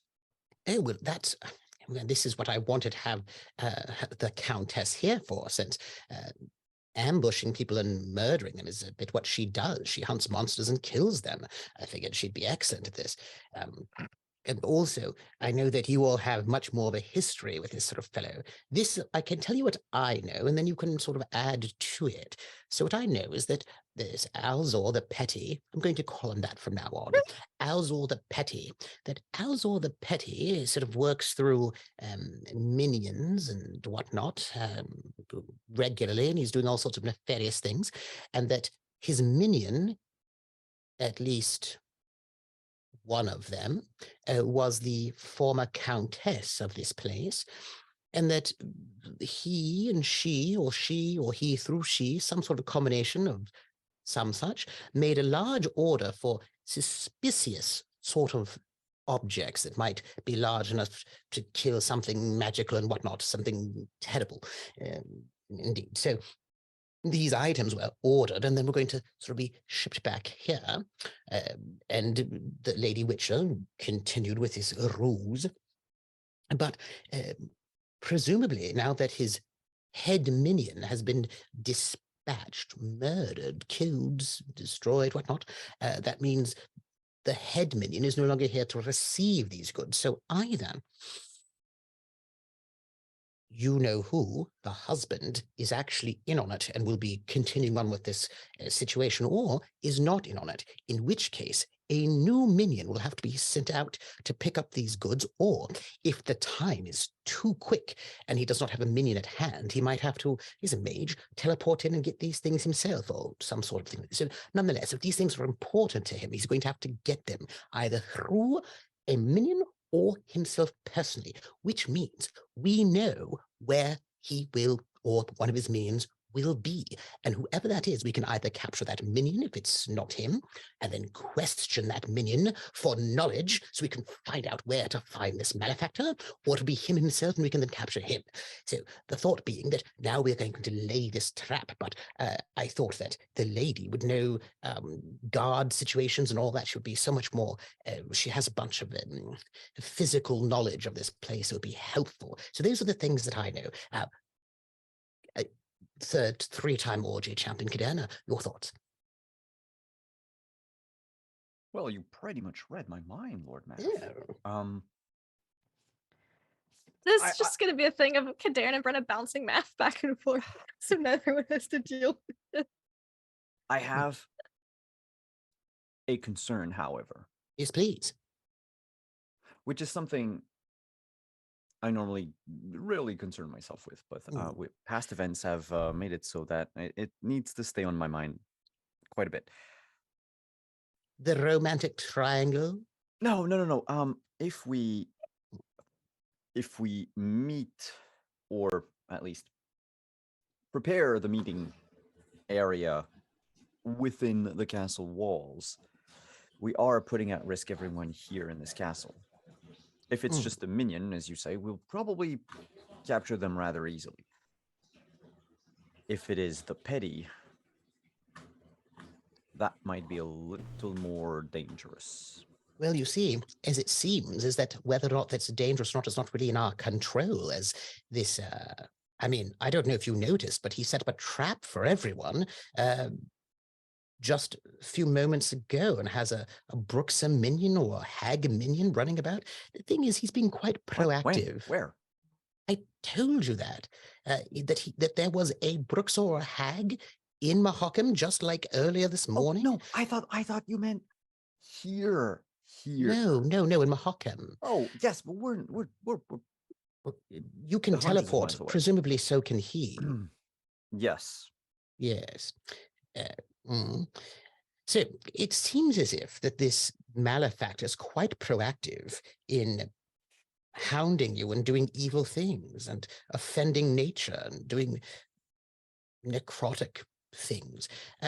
I do not think that just thinking, oh, well, he just won't show up.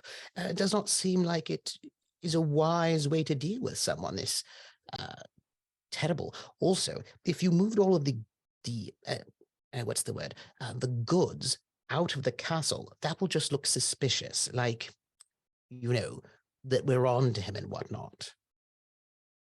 Then we should move people out of the castle. Maybe just keep as little people as possible. I suppose as long as it, remember, we're going to have to keep this from Lord Gavril just in case he's in on it. If he's not, then it's fine. But if he is, letting him know all of our plans would be terrible. Right. Lord Ardzo, what are your thoughts on this? As long as nobody's shedding blood, I don't care. Oh, but I mean, he's shedding blood. He murdered, a number of people. He sent all of those foglets and to go and attack, all this. And according to the court transcripts, he used your sister's husband to try to murder your entire family. Shedding of blood is happening quite regularly, is my understanding. And from what I hear about you all, that he tried to kill an entire village. He seems to be quite happy to shed all sorts of blood. So I feel like if you could just, I don't know, it did not seem as if asking him not to shed blood seemed to be effective. I think in this part of the process, next with the information we have available to us, I think that Countess Brenna has done what she has needed to do. And I don't think that here, in this instance, it is necessary to shed blood. As you said, he may send henchmen. Perhaps we can ascertain some information from them.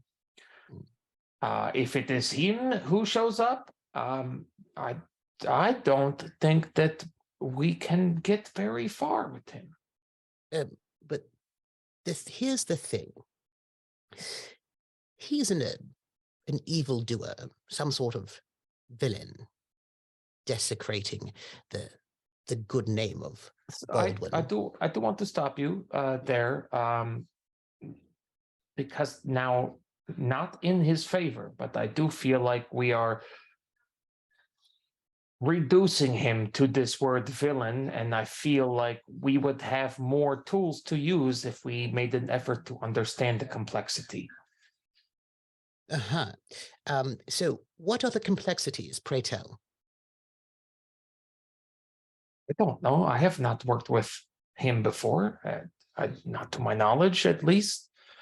But he does want to murder you. And also the three-time orgy champion Kadan, and also the Countess.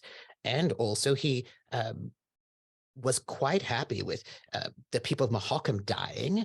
Also, he kidnapped and ensorcelled Lady Gemma, the gem maker. He had some person that he just inhabited their body, cut their tendons, and let it die. He seems to be not all that concerned about killing a lot of people quite proactively in order to sort of grandstand and be petty and just mess with you all. It seems quite bad. I mean, he's And I putting think entire peoples in danger. yes. And how this person will be stopped, I feel there would be a lot to gain by understanding as much as we can. As to the why, we have a little bit of the how, but the how keeps changing. So we're not going to beat Elser with brute force. We have to outthink him. So what do you Right, and I suggest, feel- considering that he might be showing up at any moment? I mean, I figured because we did the teleportation, we bought ourselves some time. So what do you suggest that we do to understand him in the next couple of days before he arrives, or his minion? Countess Brenna has already done what is needed, and we just sit back and observe. We sit back and observe. If he arrives and starts murdering people, we just sit back and observe? We don't know if he will do that. He Perhaps set a trap for all of us. Well, not for me, because he didn't know who I was. Because he was ignorant and he doesn't understand important people. But he set a trap to murder you all. What makes you think that he's not going to do that again? In my understanding, this is not the first trap he's set to kill you all. He seems to be inclined to make traps more than to confront us directly, though. So if confrontation is what we're after, we have to be one step ahead, but we don't know how to do that. Well, At the moment, no, but I would assume that he would not come here and get the material himself. Unless he were desperate. Because his minion's already dead, you see. Unless Gavril is also one of his minions. In which case, then he'll just have Gavril do it. But if Gavril's not one of his minions, and he doesn't have another minion in place, he might have to do it himself. Either way, we either have him or a minion, which is an opportunity. I agree. There's a lot of unknowns in this situation. So perhaps we prepare for various outcomes. Yes, that's the point of the session. So we plan the trap. Right? We know that the goods are what's desired. So we just have to lay in wait. I was wondering where would be the best way to sort of lay in wait, and can you scry on people? Three-time orgy champion Kadan. We could scry on goods or something like this. I cannot, at this very moment, scry on anyone. My 2 cents. I think we should do what he expects us to do the least. Which is? Trap. Meet him with the goods. Hand deliver them ourselves.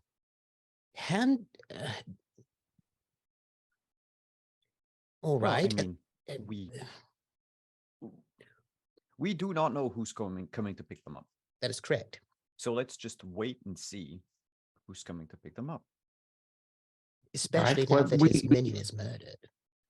Well, we perhaps lose an element of surprise. Perhaps we go in disguise and wait for the goods and then reveal ourselves. It's like, why the fuck are you trying to kill us all the time? That works. We could also, depending on how they leave this place, ambush them on their way back, depending on who it is.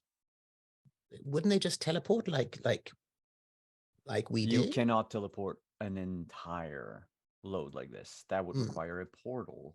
Yeah. But And I imagine he can do that. if it is him himself, we don't stand a lot of chance of winning regardless. So if it is him, the best chance that we have is to let him leave with these materials, because as we all know, they are pretty much sabotaged. I suppose you have so much faith that he's not going to try to go and just petty murder people here. He hasn't done so at any point in time before, and he could have. He sent a vampire assassin after Lord Ardzo. He sends people because he's taken on something more important. Well, I mean, also he was possessing that young man to go and try to murder us as well. Yes, he was. This is the first time that and even then, he did not do anything himself. He had that young man there, and I believe that it was convenient for him to go through that body. Perhaps he didn't need it anymore either. I mean, why would he cut his tendons off? Probably so it couldn't escape. So is this I've not really heard of the ability to possess someone like that. Can you just, can this Alzor just willy-nilly possess anyone he wants at any time? That magic is... You do know the answer to that question, though. Forbidden. You know that Kadarin would know based on what you analyzed. Special people, right? Yeah. Based on would that it was tied to people who he had access to for a long period of time, that he could have built connections to over a long period of time. Yeah, it can't be just like any rando. It's not any random person. So to clarify, he can only possess select minions, not all of them. Not just about anyone. They would need to be people that have close ties to him. Yeah, that's a weakness then. That's a way for us to track him down a bit. That's good. Of course, we don't know if Lord Gavril is one of those people or not. This is more information that'll help us to trap him or his minion. What we need is information, and I'm afraid we're not going to get it unless we can get whoever's planning to do this thing. So I say, don't know when they'll come to get it or who, but we have to be ready to learn, find out what happens. And also, why be so down? He's not expecting us, as Lord Ardzo said, to go and ambush him. Seems like this is a perfect opportunity. I mean, he did, after all, ambush us. Turnabout's fair play is what I say. Yes. I hope Do we know when minion. anyone would come and pick up these materials? We don't. I tried to ask Countess Brenda, and she didn't know either. Presumably, the pickup would be in secret. I mean, look, if the Lord Gavril and his last wife, murdered wife, ordered these things, presumably, and they're not themselves going to use them, presumably they would be picked up at some point.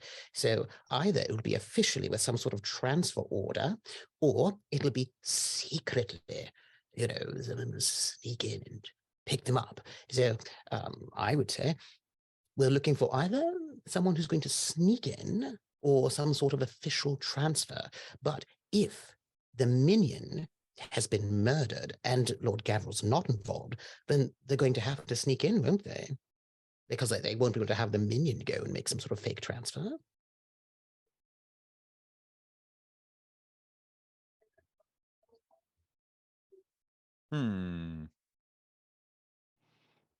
Unless Yes. well, we do not know what these bolts and all that were supposed to be used for. Lady Brenna said she thought they were trying to perhaps take down this dragon that was Could be possible. It was in this town where some sort of ritual happened that you ruined. Yes. As I tend to do with all things. But that means that if they are after this dragon, we know where they're going to go with that material. They're not going to go very far. They're not going to hand it off to anyone. Where is this dragon? Like, where are they going? Where is this going to For happen? purposes of the dragon's own protection, I will keep it to myself. All right, but if they're going to go back to this place, you ruin some sort of ritual, all of you, and if they're going to go and get rid of this dragon or capture it, kill it, or something like this, then presumably this place is still important to them. Do they need this particular place, whatever ritual they're doing? What was this ritual? No, they might have.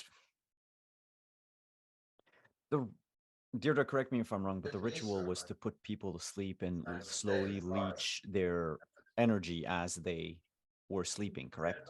To Correct. feel something big. Yeah. So it was a siphon. Mm-hmm. They were just sucking the energy. But there was also out. like a whole location thing going on. So it was like a, right, like a. But that part I don't think Kader knew because I wasn't there for Kagan. No, you but weren't. But you but were. Didn't Brenna you- show him the locations? Yeah, on the Mhm. way back. Yeah, we Yeah. stopped by and purposely went and Yeah. looked at all the places to Yeah. show you. And it didn't seem to be anything specific beyond. You couldn't tell it was beyond anything specific beyond this village and those locations for this village. Right, like all of this ritual was tied to that particular location, and the locations were not specific to any worldwide practice. It was purely because they were the most convenient purpose to focus the ritual in this location, if that makes sense. Um,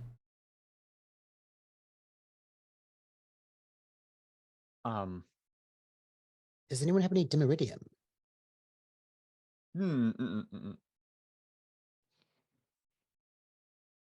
It seems like that would be useful.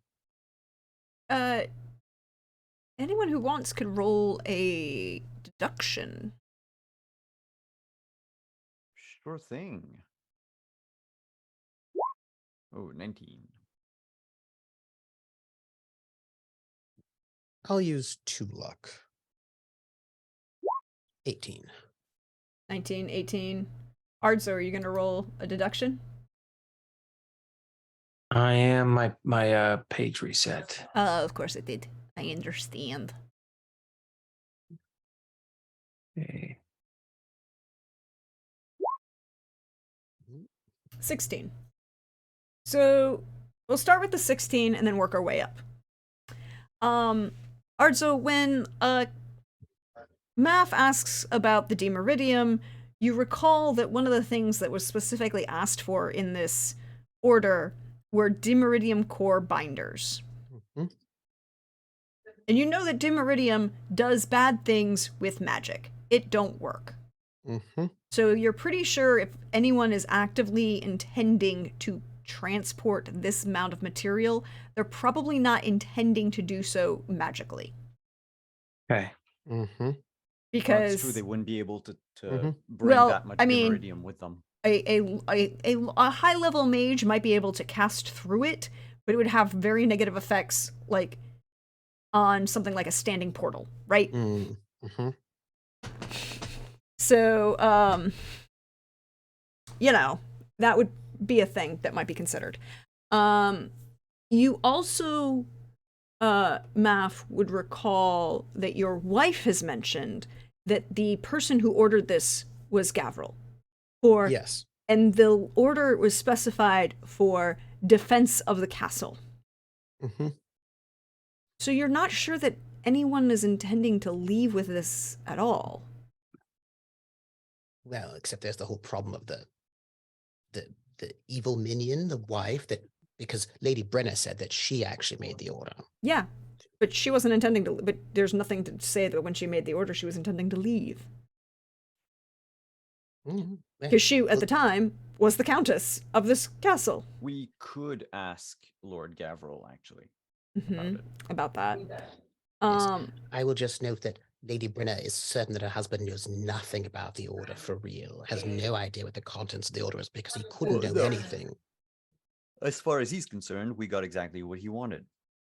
Oh, perhaps Alzo's going to just take over the castle then, if these things are so important. But it could be. Look, when you know there's a dragon about, you make sure that you are protected. Just like when you know there are bandits about, you make sure to lock your doors and barricade your shutters. Yes, but Alzo doesn't live here unless he's controlling Gavril. But if someone who lived here knew that there was a dragon about and they were poking at it, they would probably want their home to be protected. I will note that binders and a net don't seem like no, because that would be the other part that we don't know what they wanted to use it for, which is probably not to take down the dragon, but to capture it and do something else with it. Yes, exactly. It's a bit more aggressive than just defensive. So then I think that this meeting can be adjourned, gentlemen. We need to wait for Lord Gavril to be back from falconing. Yes. With a 19, you do know one other piece of information. Darren. Did what? Well, I was going through in order, starting with Kadan, you do know something. Yes, I will wait. No, go ahead. You do know one other thing about the magic of this world, however. What is? There isn't any sign that Dimeridium, as far as you know, would have any effect on a dragon. No, that I figured. However, this dragon can also do magic.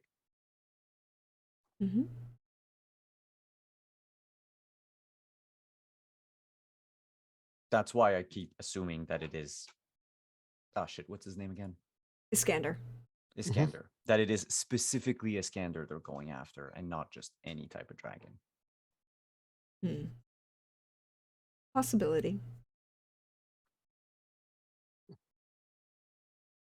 But you know also that a mage with a respectable amount of power, age, and authority can mostly ignore Dimeridium. Yes, mostly. As in, they can still cast through it. It might make them upset and not happy in the long run, but they can cast through it. And given the age and power that you have met with Iskander, because you've met them, yes, but who knows if they know that? That's the thing. It's a possibility. It's an impossibility. I'm just getting you the information you learned from your deduction based on everything else. Arzo,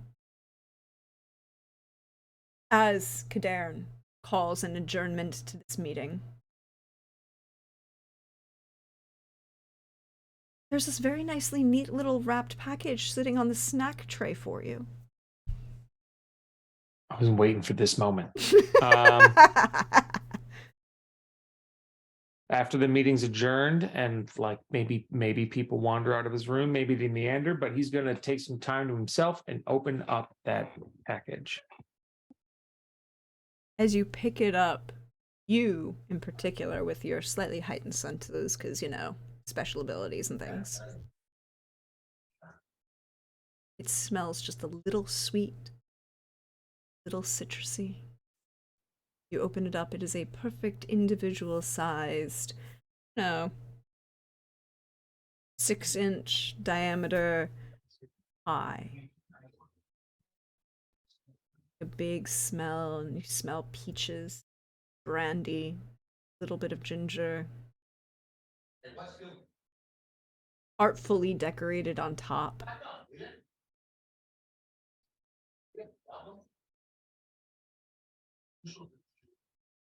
And I'm going to savor the smell and the joys that the smell gives Arzo, and Arzo's going to chow down.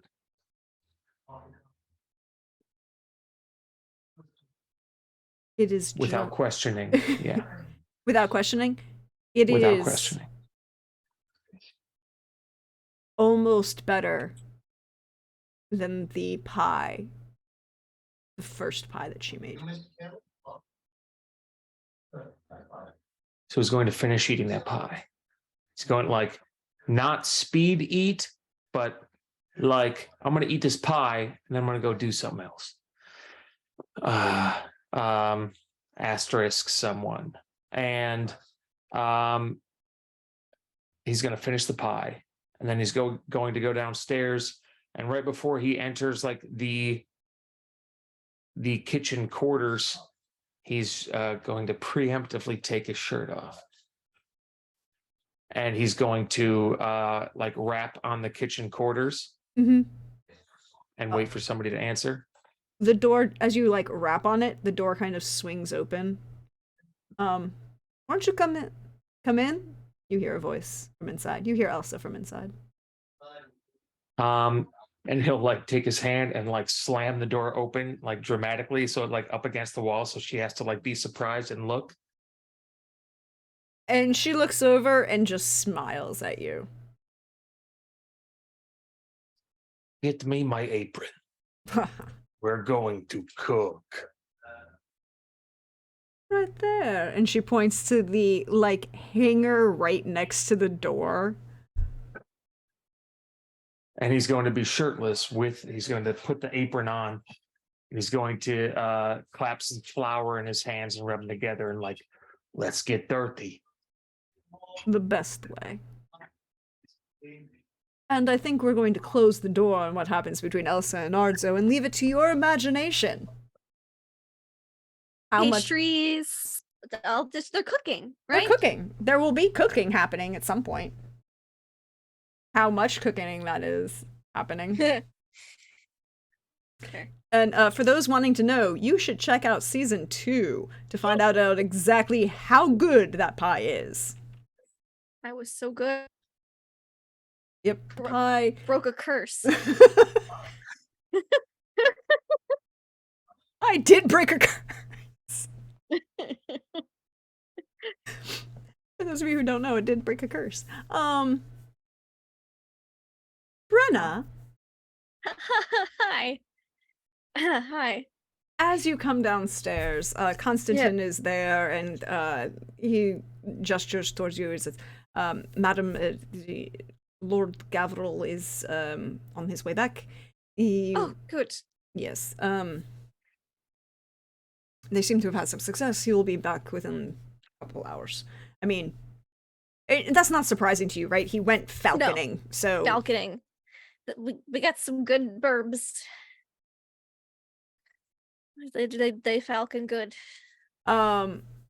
So we are going to have to, before we do that, Yes, we are going to please. have to say goodbye to Billy as he needs to go and get some sleep. But I think that is a wonderful point to leave Arzo in the Yes. wonderful care of Elsa. He's busy. He's very busy.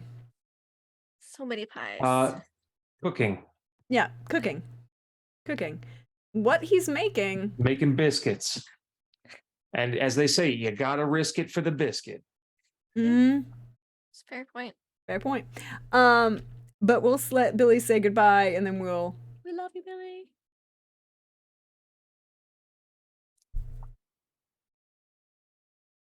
Do. Cool.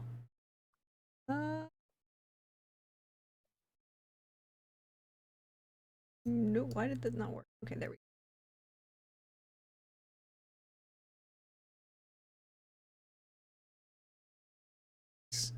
I keep trying to put people in the right place, and they don't want to I'm just stay misbehaving. there.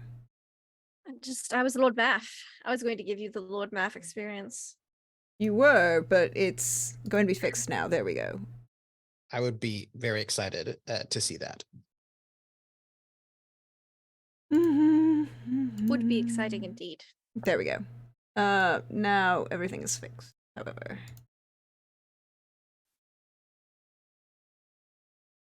Brenda's just, I'll talk while you do that. Yeah, there Brenda's we go. just, but composing herself mentally. She's like, yes, no, everything's fine. Everything's great. You do see, however, a young couple walking their way basically up the road. He looks maybe a couple years older than Lauren's. 25 to 27, younger than 30. Yeah. Weird. What's he doing here? Did you invite people over? Well dressed. Hold on, wrong one. This one. Well dressed, leathers and silks, black, capelet over one shoulder, lined with black fur, carrying a sword. Everything he wears looks well made, well done. And of value and of with what was that? What is the word I'm looking for here? Quality. Quality. Thank you. That's the word I was looking for. Quality. Well made. High quality. Definitely seems like perhaps a well distinguished, well cut. But you don't even need to roll for it because you are a Witcher. You can tell that he is trained in combat. Okay. And you can tell that mostly immediately by the way he's walking with this woman. He's ensuring that she is, she is to his left, leaves his sword arm free, and ensures that he can shift her out of the way. He's got his, allowing her to be escorted on his arm, but he's just slightly in front of her, just enough that it's still gives the appearance that they're walking together side by side, but that they are,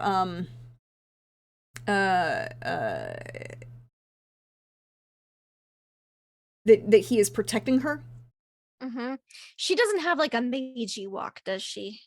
No. As you see her, she is also slightly younger looking than him. Wearing a much more peasant style outfit, although well made, well maintained, maybe slightly higher than that.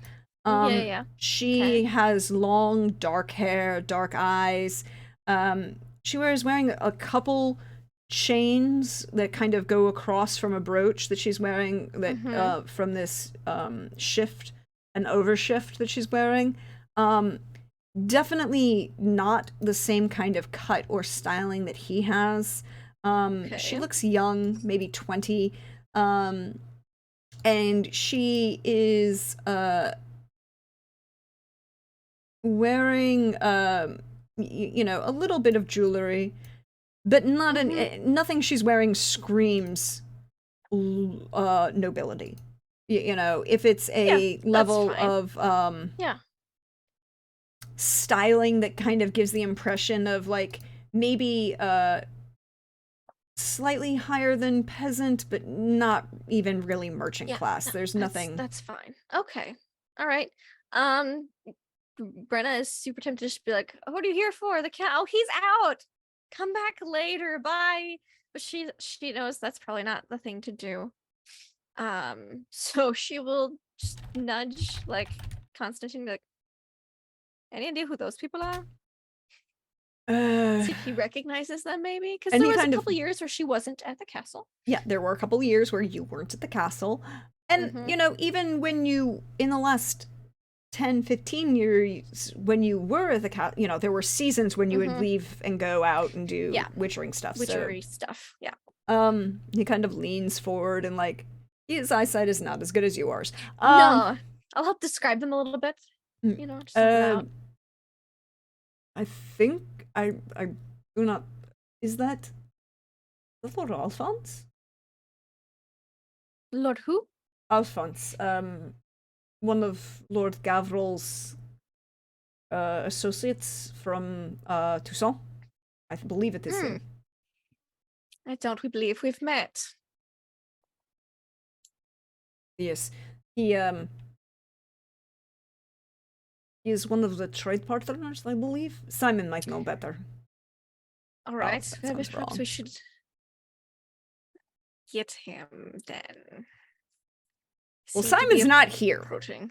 No. Oh, that's right. No, he lives in. Yeah. He's the yeah. major domo of the house Yes. in Yes, Beauclair. That's right. And so there Should wouldn't like, be all right. Well, let's see what they want, I suppose.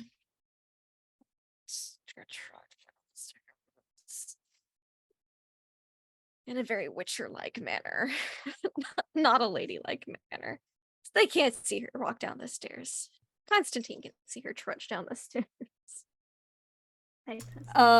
And as they approach the door, this leads to my next question. How do you greet them as as this individual approaches and announces himself as Lord Alphonse de Chalon? I'm sorry.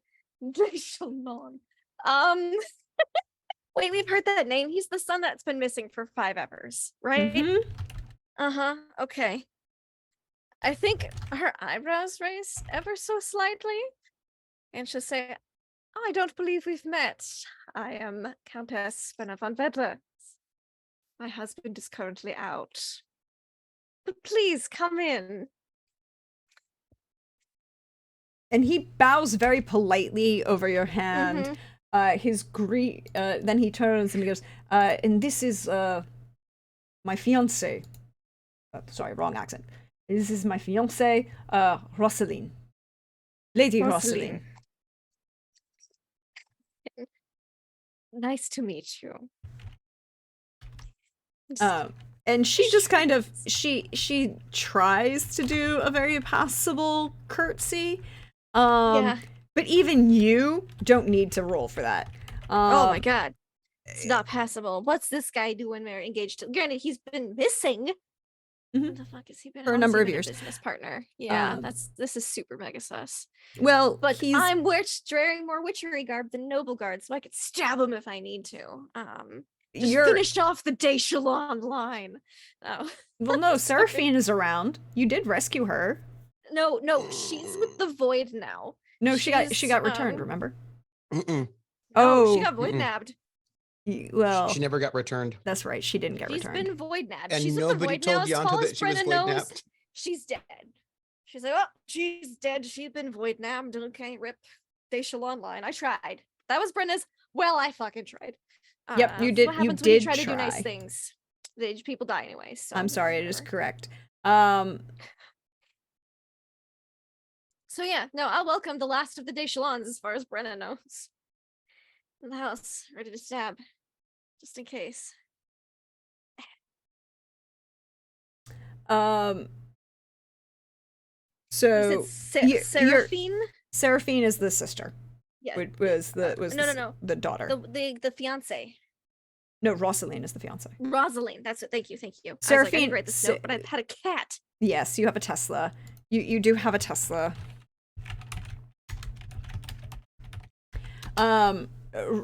He introduces her as Lady Rosaline, but even you, I mean, you've hung out with Eleanor, you've hung out with Gavril for 30 years. 30 years, yeah. I know some nobility. She bless her, she tried. She's trying, and that's, Brenda remembers when she was trying and had to learn all this dumb shit.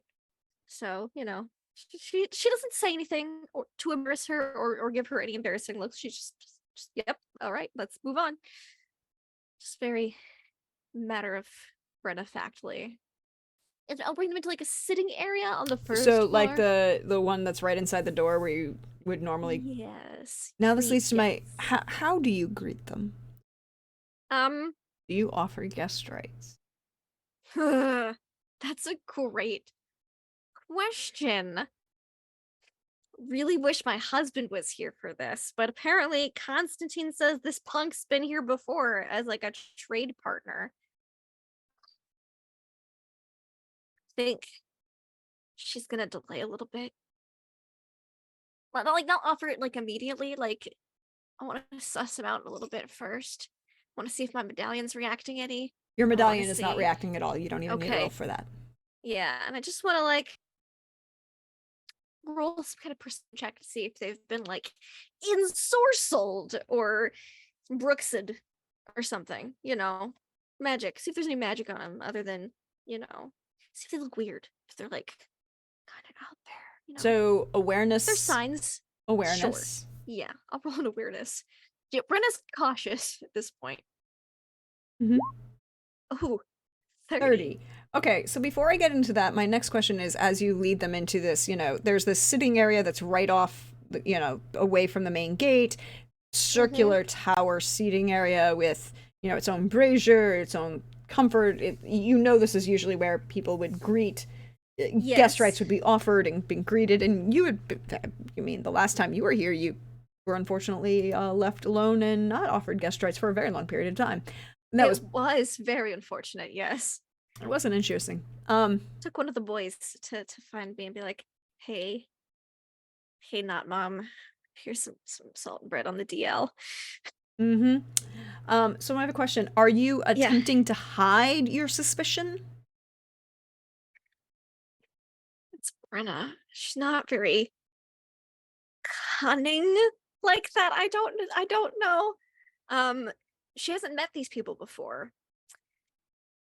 Your brother did try to give you lessons. Yeah. We were starting on the this is a happy face, this is a sad face, and maybe don't tell everybody everything. I think she's just trying to keep a straight face. She's not trying to like delude by like presenting a different emotion. I think she's just trying to be very Witcher deadpan. Okay. If that makes sense. As she evaluates them. With a Witcher deadpan, I do not need a deceit. Okay. She's not trying to be like, oh, hello and welcome. She's not even gonna try. She's not even gonna try. That's not her thing. I would just need a social etiquette. Okay. Sure. So, because you're not trying to deceive them, but now we'd want to make sure that you're not trying to also insult them. Yes. 1 point of luck. Unless you want to insult them, because that's a different conversation. I would rather not. Okay, so with the 23, it's you give off the impression of I'm a Witcher. Yeah, you give off the impression of Witcher hesitation, not insult. Sus as hell about you being a Deshalon. Yeah. It's Witcher. It's the Witcher evaluation that people get when they meet Witchers a lot of times. If you've met a Witcher in more than passing, you get this look. She seems like you don't even have to roll. She seems disconcerted. Most people are. But she seems disconcerted, but you're not sure if it's, the nobility aspect, the Witcher aspect, but she's uncomfortable in trying to hide it. Not well, but at least trying. And he doesn't seem surprised by this, right? Like he definitely gives the impression, again, as you see him, the sword, the movements, this is somebody trained to fight. Yep. So he is not insulted by your hesitancy to evaluate him as a professional, right? Like he kind of good. There's that level of like he wishes this was faster, but he also has a slightly more respect for you as a fighting person that you're taking this time to evaluate his intention. I'm not a typical countess. You just people got a deal. Yeah. I have my Witcher swords on right now. I'm not hiding it. I'm not like, oh, look at my fancy bow gun. I'm like, hi, I'm a classy Witcher. That's my current attack because the Catskill could be here any moment. I need to look more witchery than nobly. Yeah. So it's Brenna's betting on at least. Um, So Yeah. with a 30 in awareness, yeah, I'm evaluating the hell out of them. so why don't we start with him? Yeah, sure, please. Yes. He does not seem to be ensorcelled or doesn't have any general appearance. No There's weirdness. no weirdness that you can Takes- see. Your medallion isn't going off in his appearance. His clothes are well made, leathers but reinforced. If we were going to give a mechanical benefit, perhaps you might even say he was wearing Lyrian leathers. Okay. Yeah. But tailored, cut, embossed, styled, as so that he could probably even wear these, maybe not to the king's court, but to any local noble that he visited, on the road. Yeah. Again, his pants are well tailored, well cut, well fit. The capelet and cloak that he's wearing, heavy wool lined with silk, well made, well tailored. The fur on the outside, you're not quite sure. It could be bear, it could be wolf, something heavy and Nice and warm, but not something usually chosen by nobles, but more lean towards somebody who has actually, a pelt Been out that, in the elements. yeah, exactly. Yes. So it's not a Less fashion. mink, more function. Exactly. Now Less mink, fashion, more very function. functional. Just Yes. it's not Very stoat. It's the difference between mink and Yes. stoat, right? Like Mhm. stoat, Mhm. very very fashionable. Mink, functional. This is that wolf bear, Yeah. functional but dyed in such a way that it can also be fashionable. Mm-hmm. His clothes are very, give the impression of Toussaint, Mm-hmm. and with a 30, Got different influences. It's got slightly different influences. You can kind of see some things that look out of place to you. Mm-hmm. You yourself have not traveled very far north, correct? No, correct. So you can't Farthest necessarily. north, she's now been as Mahakan. Yeah. So And the places to get there. Yeah. So you wouldn't necessarily be able to pinpoint other other specific influences. They look northern. There's some northern influences that seem to be this. Yeah. Okay. Northern, not Skellige, and not further south. You not don't southern, know. more northern, not Skellige. Yeah. You know, the boots well made, but you can see that they've been resoled at least once. Okay. And that would be something that a Witcher would recognize because the number of times you've had to resole your boots. My God, so many times. Um, Is he wearing a Daishalon ring? He is wearing a ring. Mm-hmm. It is capped. I've seen the Daishalon ring, of course. You have, but you see that the ring he's wearing, it looks like a seal ring, but it looks like a capped seal ring. Okay. Okay. So which was not necessarily uncommon, perhaps for nobles who traveled by themselves without large retinues, who would have a very identifiable seal, right? Yes. So that they wouldn't be immediately identified on the road by their hands, but enough that they could like flick it open and then use it as a seal. Yeah, I have a Daishalon seal ring. It's fine. Yeah. You aren't getting any magic off of him. The blade at his side, the basket is gilded. But it's a functional weapon. It's not a pretty accessory. I do have to ask, how in fashion are his clothes? Are they very current or are they classics? Like they could be a couple years old. The northern influence is going to skew your data a little. Skew it a bit, yeah. But they're not the height of current Toussaint fashion. Let's put it that way. That reassures Brenna a little bit because maybe he was avoiding the Daishalon estate for a particular reason, and now he's like, oh, I can maybe be back in the area. I don't know. Hard to say. He's been gone. Yeah. You don't get the impression that this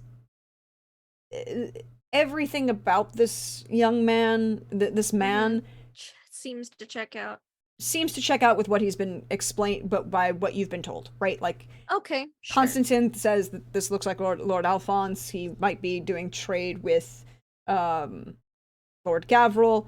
You definitely see that And then He- this poor little bit maiden next to him, his Yes. fiance. this sweet fiance. She have a nice engagement ring. She does. It is the nicest piece of jewelry she has.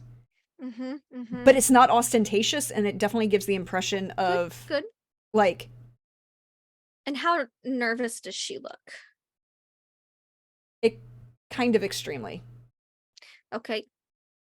Nervous in like a shy, insecure kind of way, or like she's hiding something kind of way? That would be an human It's perception. Human perception.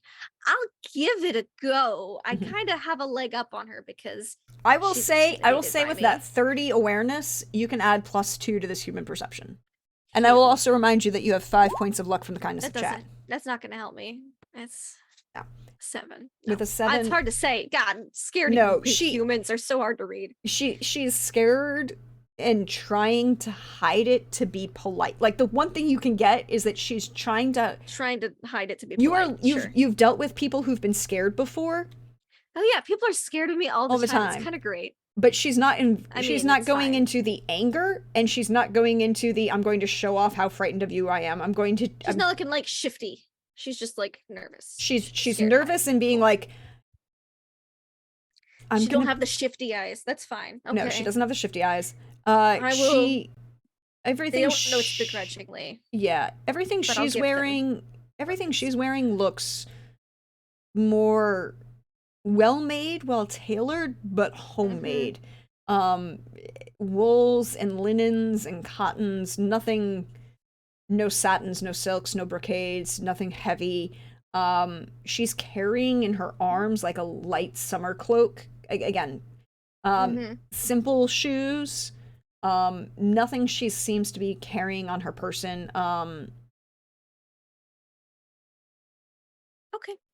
I will offer them bread and salt against her instincts, but she can't find anything to corroborate her very murder killness, and so she will have it brought forward, but she's gonna tell the kitchen like the servant to take their time. Like it's gonna be just a little awkward, little extra. It's not gonna be like making them wait for hours like me. It's not gonna be insulting. It's just gonna be like, oh, they're taking their time today. The Lord's out. That's There's some things that are happening, right? Yeah. While this is going on, Kadern and Math. Hello. What you said you wanted to go find Brenna? Is that what I heard? After you left Ardzo in his room with his pie? No, because she was doing other stuff. No, we were waiting for Lord Gavril to come back. At least that's what Kadern wanted to do. So where are you waiting for Gavril to come back? Gonna intercept him before he gets back to me. That'd be entertaining. I think one of the first thing I would do, just out of curiosity, would be to go up the tallest tower / floor of the castle. To just look at. I mean, if he's going falconing, he's not like 300 miles away. No. He's a couple hours. On the land somewhere around. Yeah. So I just want to see, like, do I see like a bunch of riders or something, or like, falcons in the air circling somewhere? That will give me an idea where he is. So you can be probably on the top of the tower that over, like, there are 2 towers that overlook the various. There's the tallest towers to the north or southwest. So it would be right over this area where perhaps someone might be greeting someone. And then the other one is to the northeast. So they're purposefully across from each other so that their line of sight is such that you can have both of them would have stationaries to. Again, this is the border. It's very defensive. Yeah, it's a very defensive on the hill castle that's designed to be impenetrable and have points of view such that you can see an invading army coming through a pass, right? Like this place has got good security, very good security, very well made. Math, however, is going to go and check out the supplies that were delivered, that the caravan that he's part of delivered. So he wants us to go and see where they're at, like where they've been stowed, if everything's okay with them, and then also, ambush points. Like if this is where they are, if someone's going to sneak up, where could you hide so you can like jump out at them, that kind of a thing. So you're going to the outer courtyard, into the outer bailey, basically. Basically, wherever the It would be goods in the placed. outer bailey because this is the inner like. Yeah. And there's an outer courtyard that goes from outside the front doors that you met. That's an expansion where there's the stables and warehouses and double armed portcullis. It also means that the outer bailey becomes a very nice kill box. Yeah. You should have more than one in your castles, people. And line those palistrades with archers for a reason. But can you roll me an awareness as you walk out that front door? Yes. 29.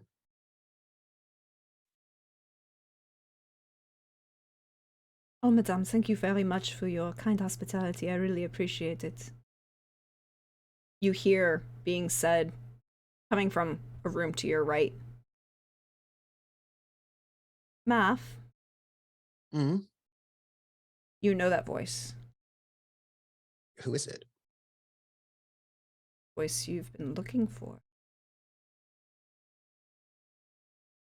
almost 10 years. Oh, that's not accurate. I stopped looking quite some time ago. Oh, that's true. You did stop looking. I mean, I was looking and then I stopped looking. I mean, we have to be accurate here. I am accurate. You stopped looking because you met your wife. Yes. And also I just couldn't find her. It was like just frustrating. It's just like You know what I it mean? went real hard for a couple years, and then Yeah. So I hear a voice in one of these rooms saying, Thank you, merci, madame. I appreciate all of your kindness and welcome. so like I'm like walking and I stop and I back up. Like I imagine there's a doorway. yes. Like, and you see Math walk by and then back up and look in.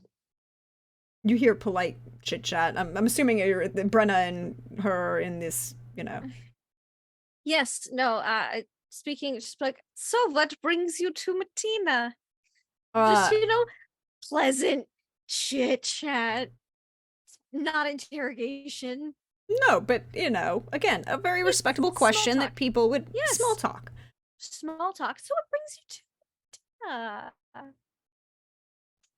Matina? Valid question. Have you heard well, anything about the rest of your family? No. Alphonse would say, your wonderful husband and I have been trading partners for a number of years. Oh. I am on my way home to introduce my charming fiance, and he kind of gestures to Rosalind. Like Math's head is just like in the outside of the around door, the corner, yeah. Yeah, like because over it's Brenna's a very shoulder. open circular. It's an open circular Oh, yeah. space that's literally like a sitting space. There are a couple curtains that hang off that you could close to close the space off, but there isn't really a door, right? Like that's why you would have heard them. Yep. It's kind of where you bring high level Yes. guests before you introduce them to bring them.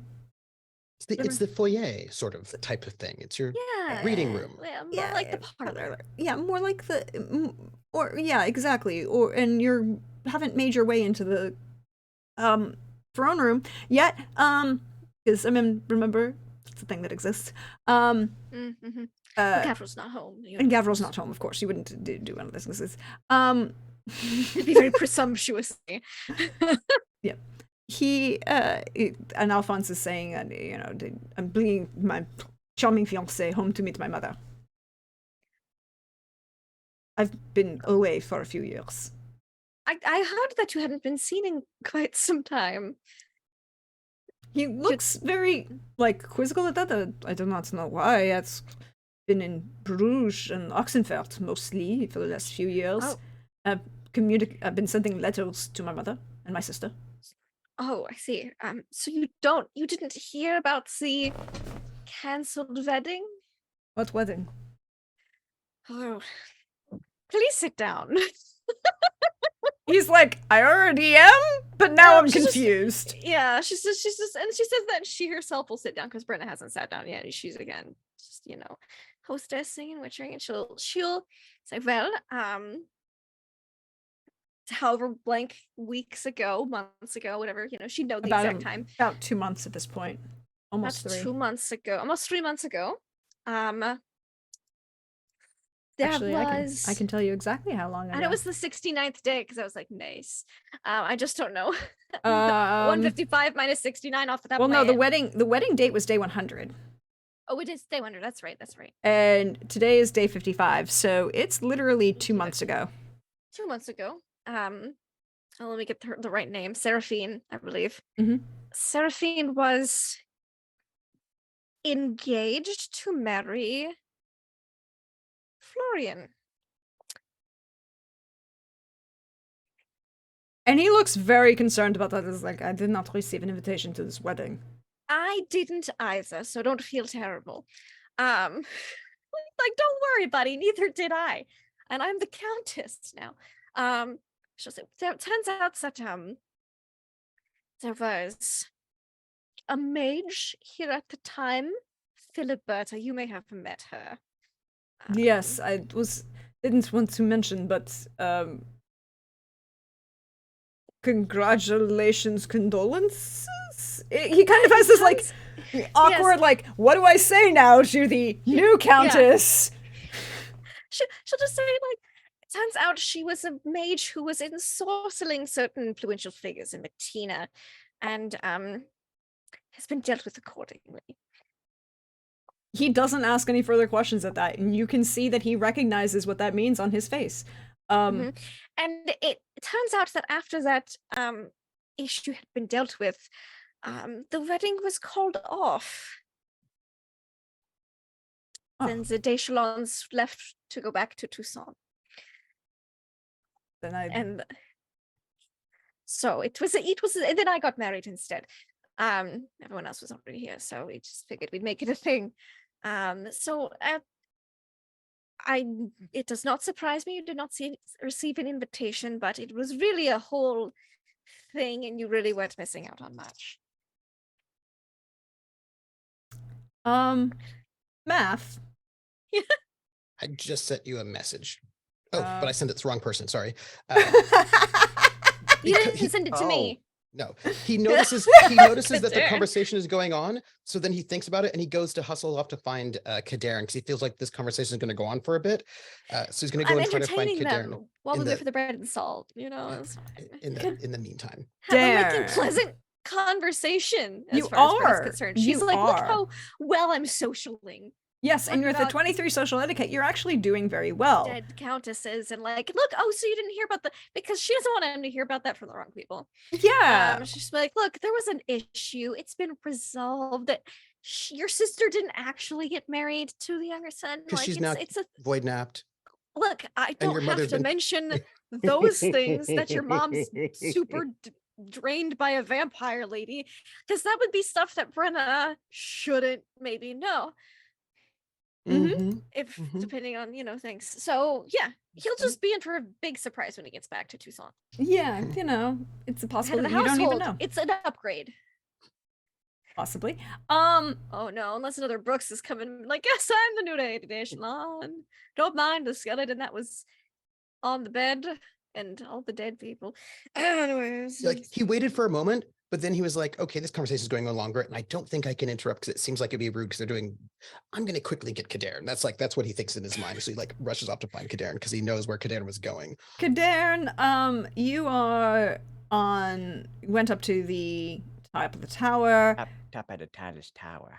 Could you please roll me an awareness? This poor punk has no What idea. do my mage I see? Oh shit, with 29. With a 29, oh my your god, mage we've IC... all crit our last perception checks. Yeah, you so have. Awesome. I'm very happy about this. So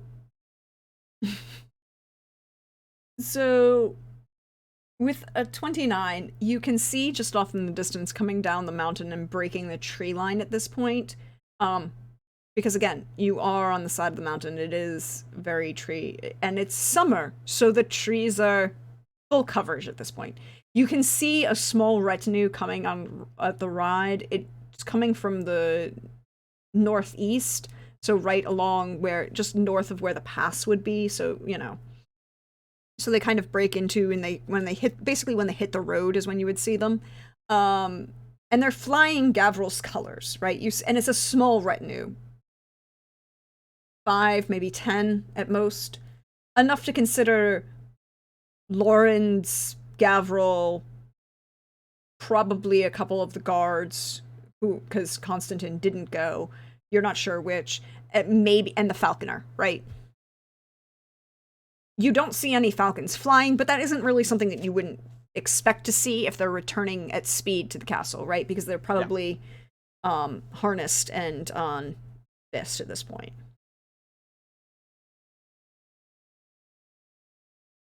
And how far away are they? Half an hour, maybe. Okay. At this point, Make small talk for that long. Then you would see at this point, because you had gone up to see a lot of things. You see that the caravan has been broken down. You can look into the bailey and see that.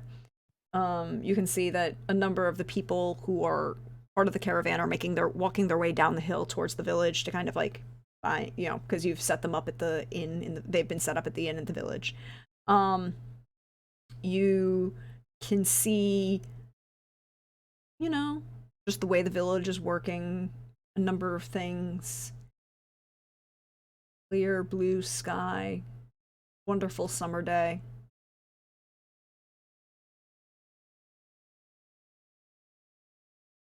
And something that glints, oddly, in the woods to the southeast. like ground level? You would take a minute to figure it out and probably be like, maybe not specifically ground level, because then tree cover might prevent you from seeing it. So perhaps maybe mid or upper level branches of the trees. But again, you're looking down on it from a height of From the above, tower, yeah. which is also, and on something that's lower on the mountain than you are. How low? Sweet chariot. Maybe a couple 100 meters at most. So it's closer to the castle than Gavril is. Yes. Out of curiosity, will Gavril and the Sparky thing intersect? No. The castle's in between them. Okay. So that is a good thing. I'm gonna try to make out a bit more of what that could be. Okay. How? Right. Well, you said it's a glint, right? Yes, like the sun hitting something metallic, or perhaps even how okay, so do the trees sway around it?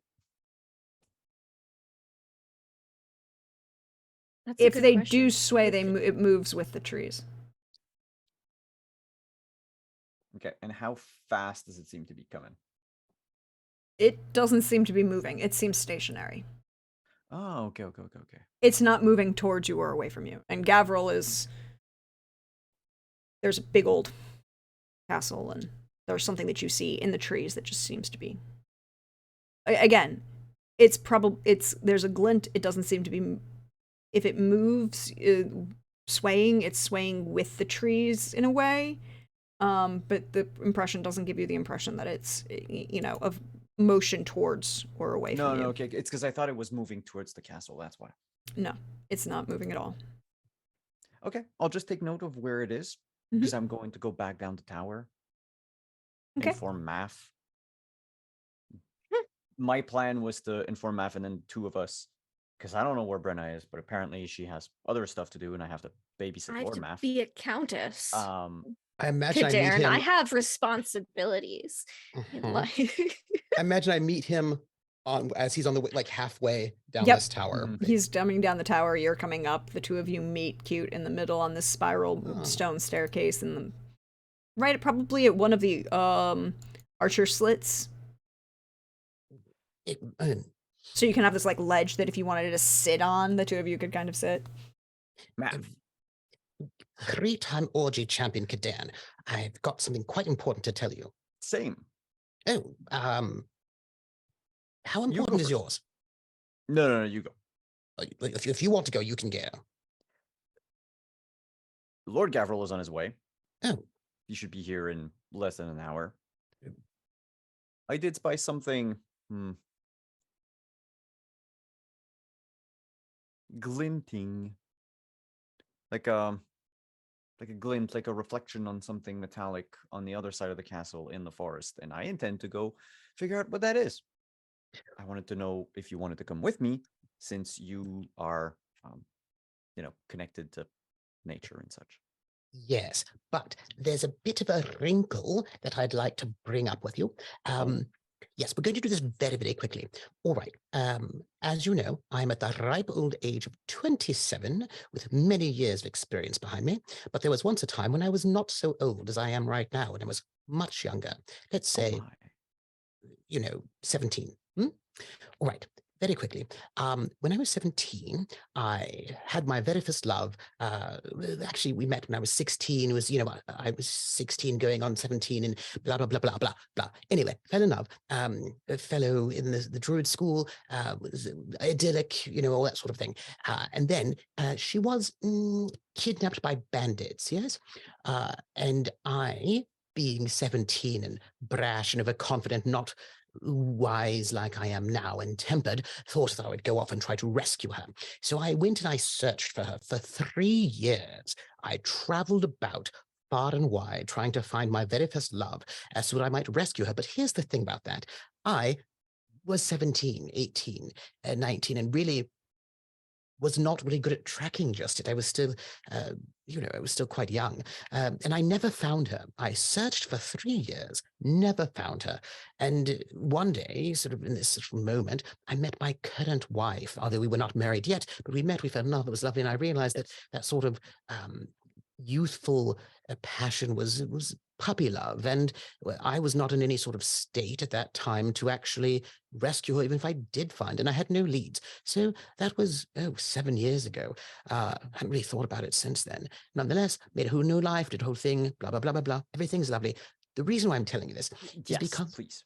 Yes, because my kidnapped first love, who, as far as I know, was still kidnapped, and again, I still could never find her, never heard anything, is currently downstairs in the greeting room with the Countess and is engaged to some noble that I don't know who he is.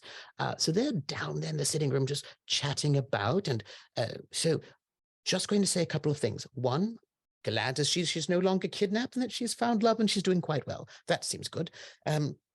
But considering there's all sorts of, I don't know, I thought I should probably let someone know, and I couldn't let the Countess know because she's in the middle of doing pleasantries quite well, by the way.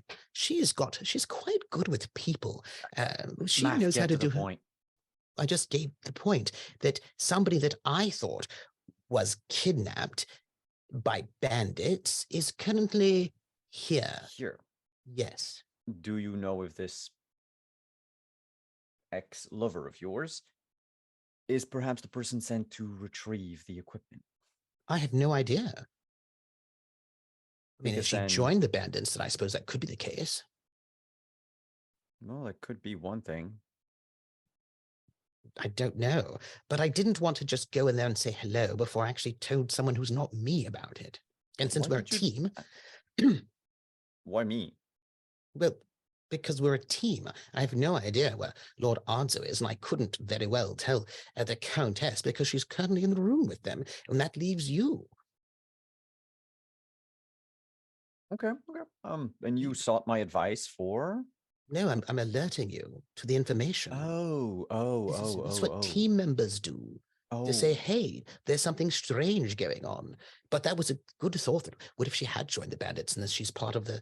Well, I don't know. Really, I don't know. I wanted to go in and say hello, but I didn't want to be rude and interrupt, undermine the Countess's authority or anything like this. But I thought I should probably let one of the team members know just in case.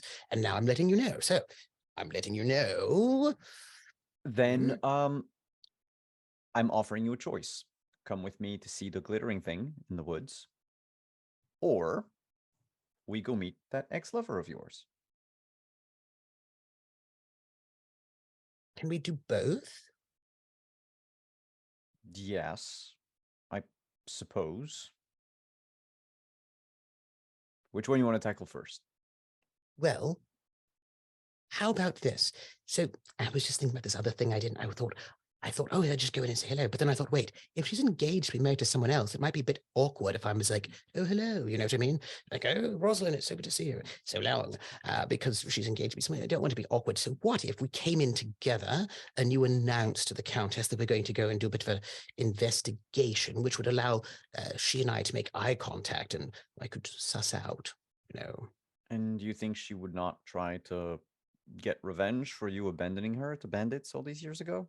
I didn't abandon her. She was kidnapped. Yes, you also never found her. She doesn't know that. Well, but nobody found her. I mean, there's lots and lots of people who could have been looking for her, and I actually did look for her for 3 years. 3 How does years she is a know very that? long time. Yeah, it's relative. 3 years is a huge. It's almost like it's more than 1/10 of my entire life. But quite a bit of that time, I was a small child. Doesn't even really count. Yes, and it is almost a 30th of my life. Yes, a third of my life, indeed, exactly. What? Let's go downstairs, Math. Okay, but I figured if we do this together, we could sort of suss out and yes. Yes. And I'm glad that she's been rescued, unless she's actually become a bandit, in which case, well, I'm hoping she's the same person that you knew. Oh, that'd be lovely, and then everything will be fine. Well, if she is a bandit, we should probably let the Countess know, but I don't quite know how we'd pull her away if she's doing Countess duties and all that. We have to let people know. No secrets. All right, let's go. No, I'm motioning going down the stairs. So you make your way downstairs. The small talk is getting pleasant. Yes. So where have you where are you traveling from if you're on your way to Toussaint? Wait, hold on. Sorry. Deirdre just forgot for a moment something. Bruges and Oxenfurt. No. Yeah. Yes, but it doesn't seem like Martina's particularly on the way to Toussaint from Bruges and Oxenfurt. It can be, though. If they went by boat. Or they went through one of the passes that is to the west. Yes. I'm just asking, because it could be a different answer. They could have been like, and the answer is I need to double check the map because I need the actual map answer because I have that, but I didn't have that right in front of my head. Is he in our? Yeah, they are. They both are. In our slides? Yes. They're just not at the end. No, they are at 52 and 53. Ah, okay. I put them that Rosalind. With the yes, I see that. Yes. This is what I was saying. I was coming from Verdun. Ham. I've been Verdun. there, probably, right? Verdun? Brenna? Yeah. No. Verdun is on west is on the western coast, north of Sintra. Oh, okay. She'll be like, oh, I've heard pleasant things about the area. I've never been myself. It's between make note. Yeah, it's between Sintra and Sidaris. Okay. On the coast. Gotcha. I was thinking of a different place. Mm-hmm. No, you're thinking of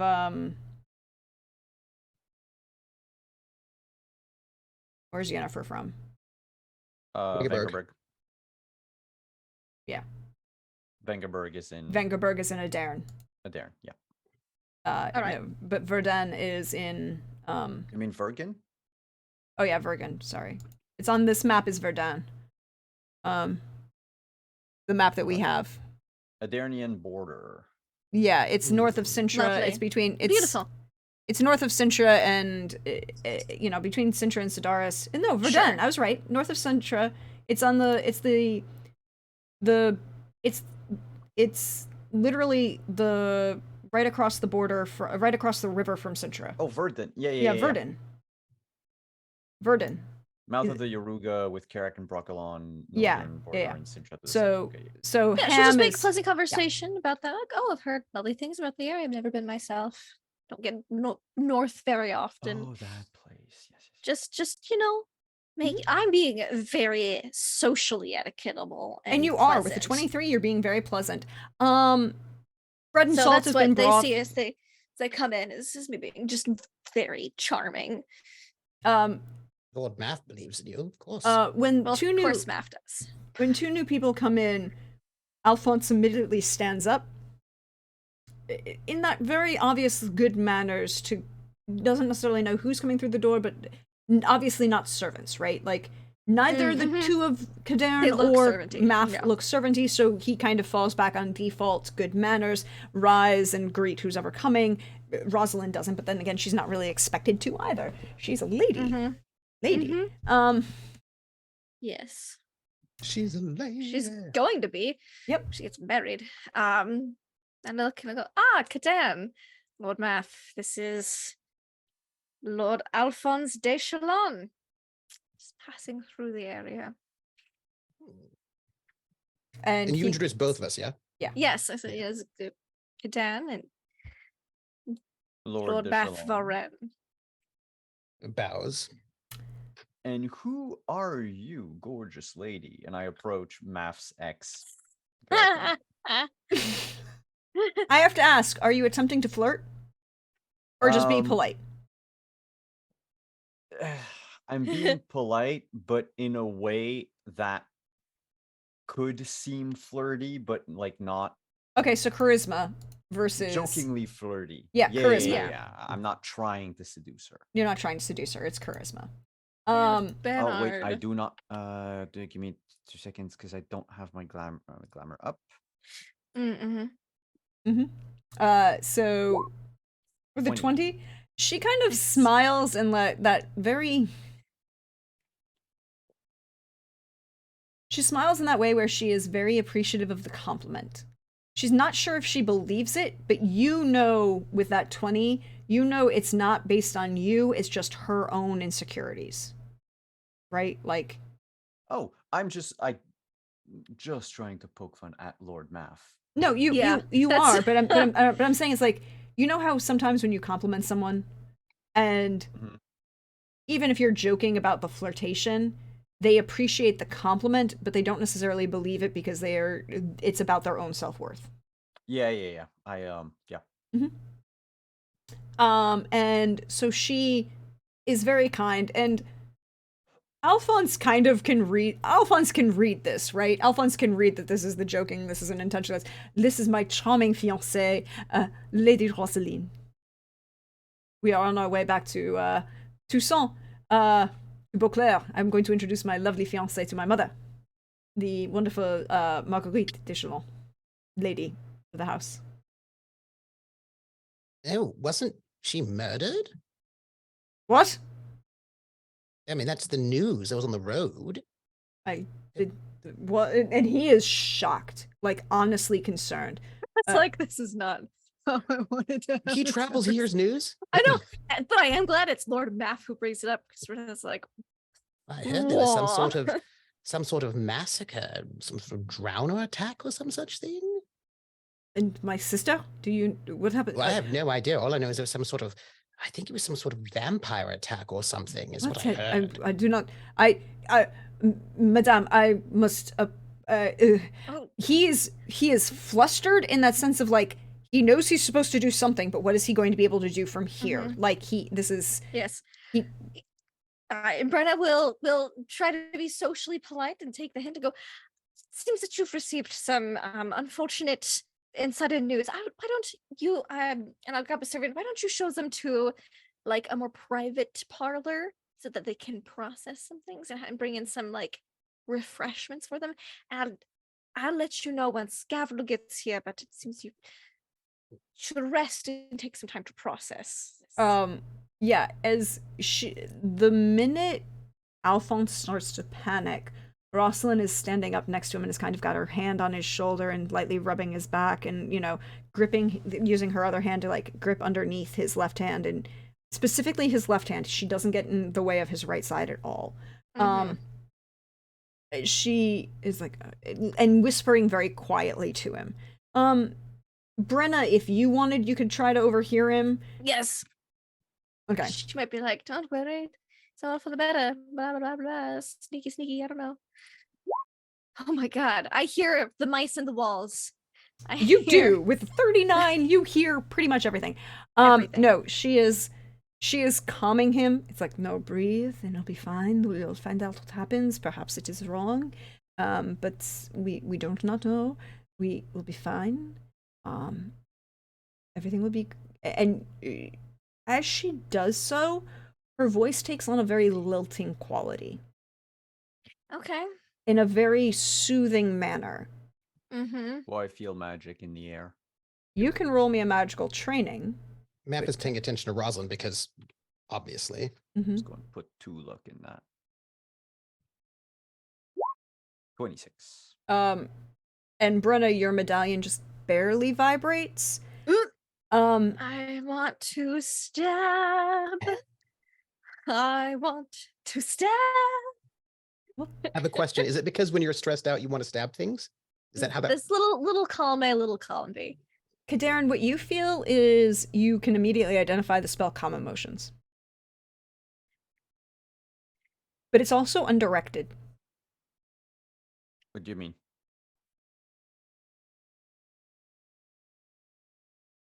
With a 26, you would recognize that there's this level of amateurness to it. Like someone who knows that this sort of magic should be used, but doesn't know how to direct it only at a specific target. It's almost an instinctual use without any polish.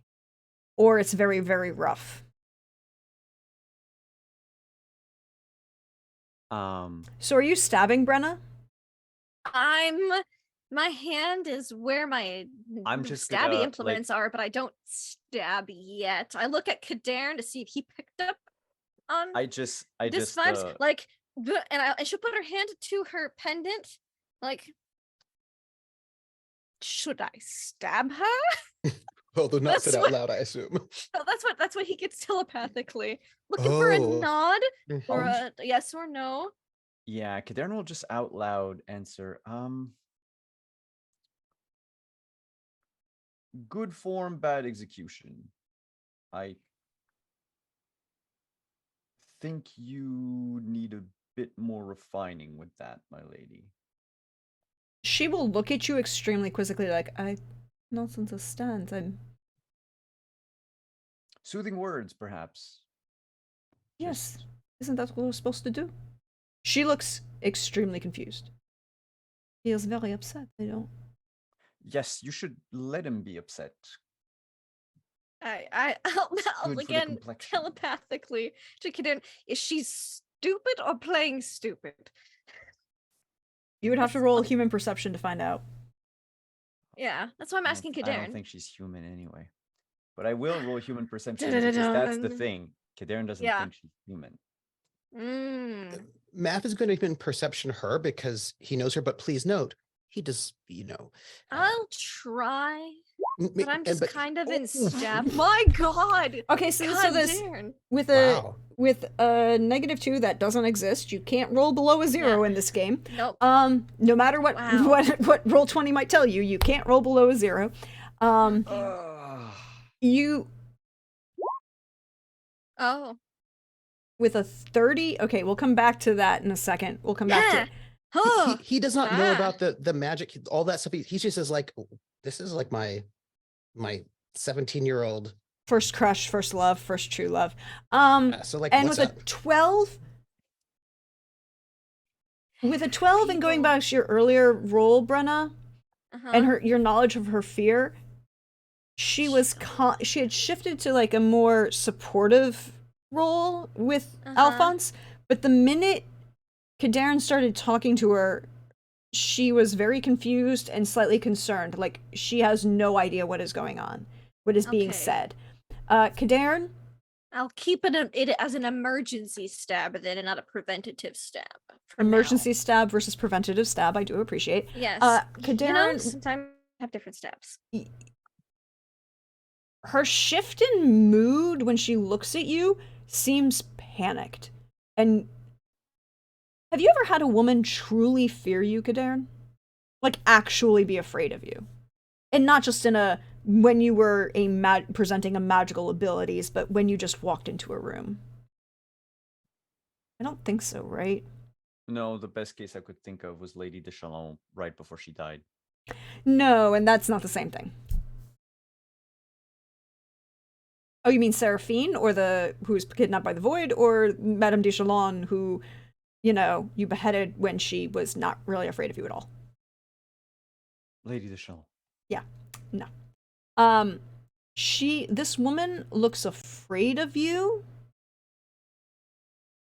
in a way that's off-putting to you.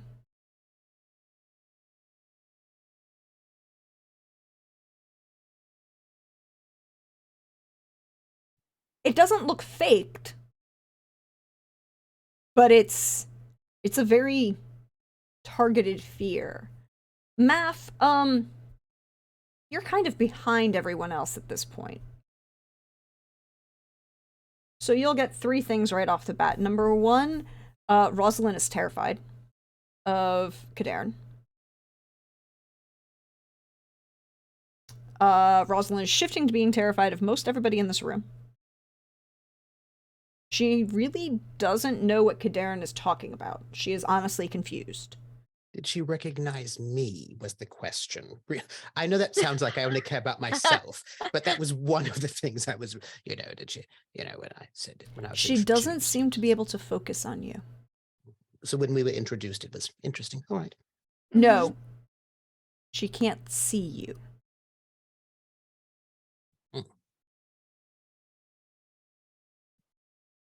Go on. Cursed. It's a curse. You said 3 things. 1, she's scared of everyone. 2, No, I assume she cannot see me. No, she's scared of Kadarin. She has no idea what he's talking about, and she's starting to become scared of everyone else in the room. And she the cannot thing is see you. And part of that might be distance, or that might be line of sight. You're not 100% sure, but she definitely can't focus on you. And you haven't said anything beyond... I bowed. Yeah, you bowed. You didn't say anything, right? When you were introduced? Well, no, because he said something. Exactly, right he said a bunch of stuff. So she doesn't focus... She can't seem to focus on you. She's honestly confused. She's very afraid of Kadarin. And with that 30, she's becoming more afraid of Kadarin, not because he's a mage, but because he's an unknown male person in this space. Trauma. Yeah, probably.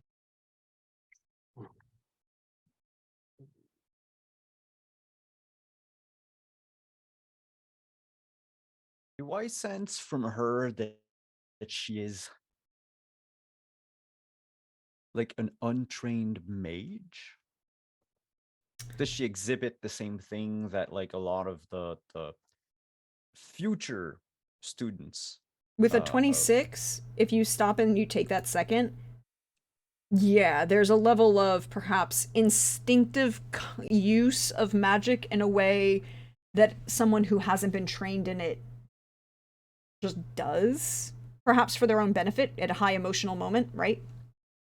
Now, Math did tell you that he and she were training to be mages together. No, training to be druids together. Druids, pardon me, druids, yes. And as he said, those are different. Yes. Mhm. But similarly, she doesn't seem to be aware that she's doing magic, so she hasn't been trained in any way. Not not trained in any. Not in the way that druids do it. This is not how, right? Yeah, This is different. this what is being cast, what you know that she's doing is not druid magic, it's mage magic.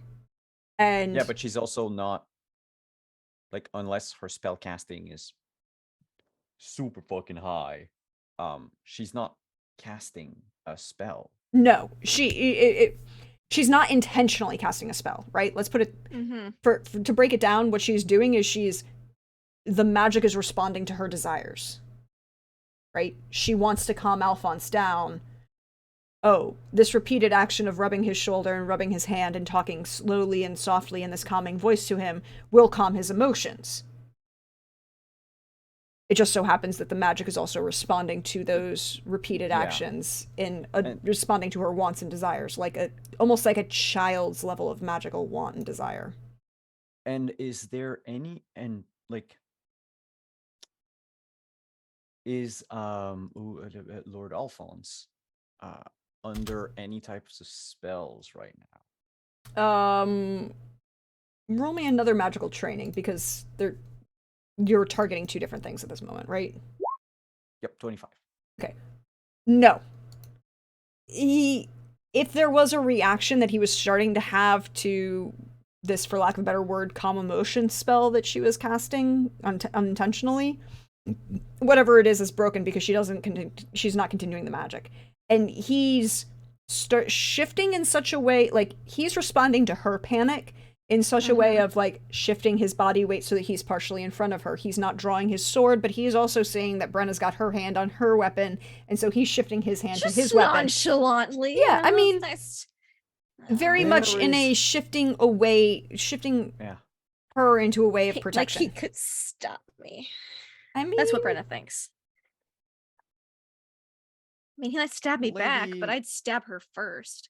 Lady Rosaline, I would. Math just like stands right to the side of Kader, and while this conversation is happening, just kind of stands right, just they're side by side. I would love to know more about you. And you, Lord Alphonse. However, I need to eclipse myself. There is something that requires my attention. I'm fairly certain that. And when you do that, she reacts. Like, he doesn't get in her personal space. He just does this. He just kind of like waves. Like at that, she kind of like leans forward, and you can see her blinking, right? By the way, that is probably just not an appropriate thing in this moment. No, it's not.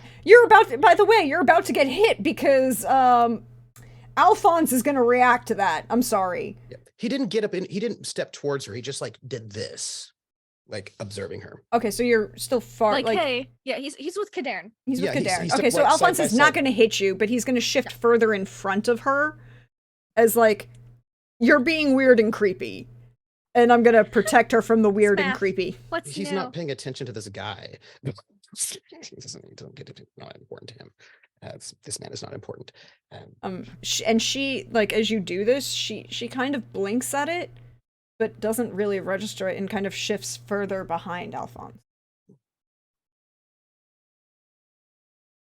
So Kadarn, you were saying to Kadarn because he did that right next to Kadarn. We're all looking at Kadarn right now. So that because Kadarn might have, like, he kind of looks at Kadarn like, what do you think about that? He doesn't say anything, but he's like. And so I figure that Lady Brenna has already invited you to dinner.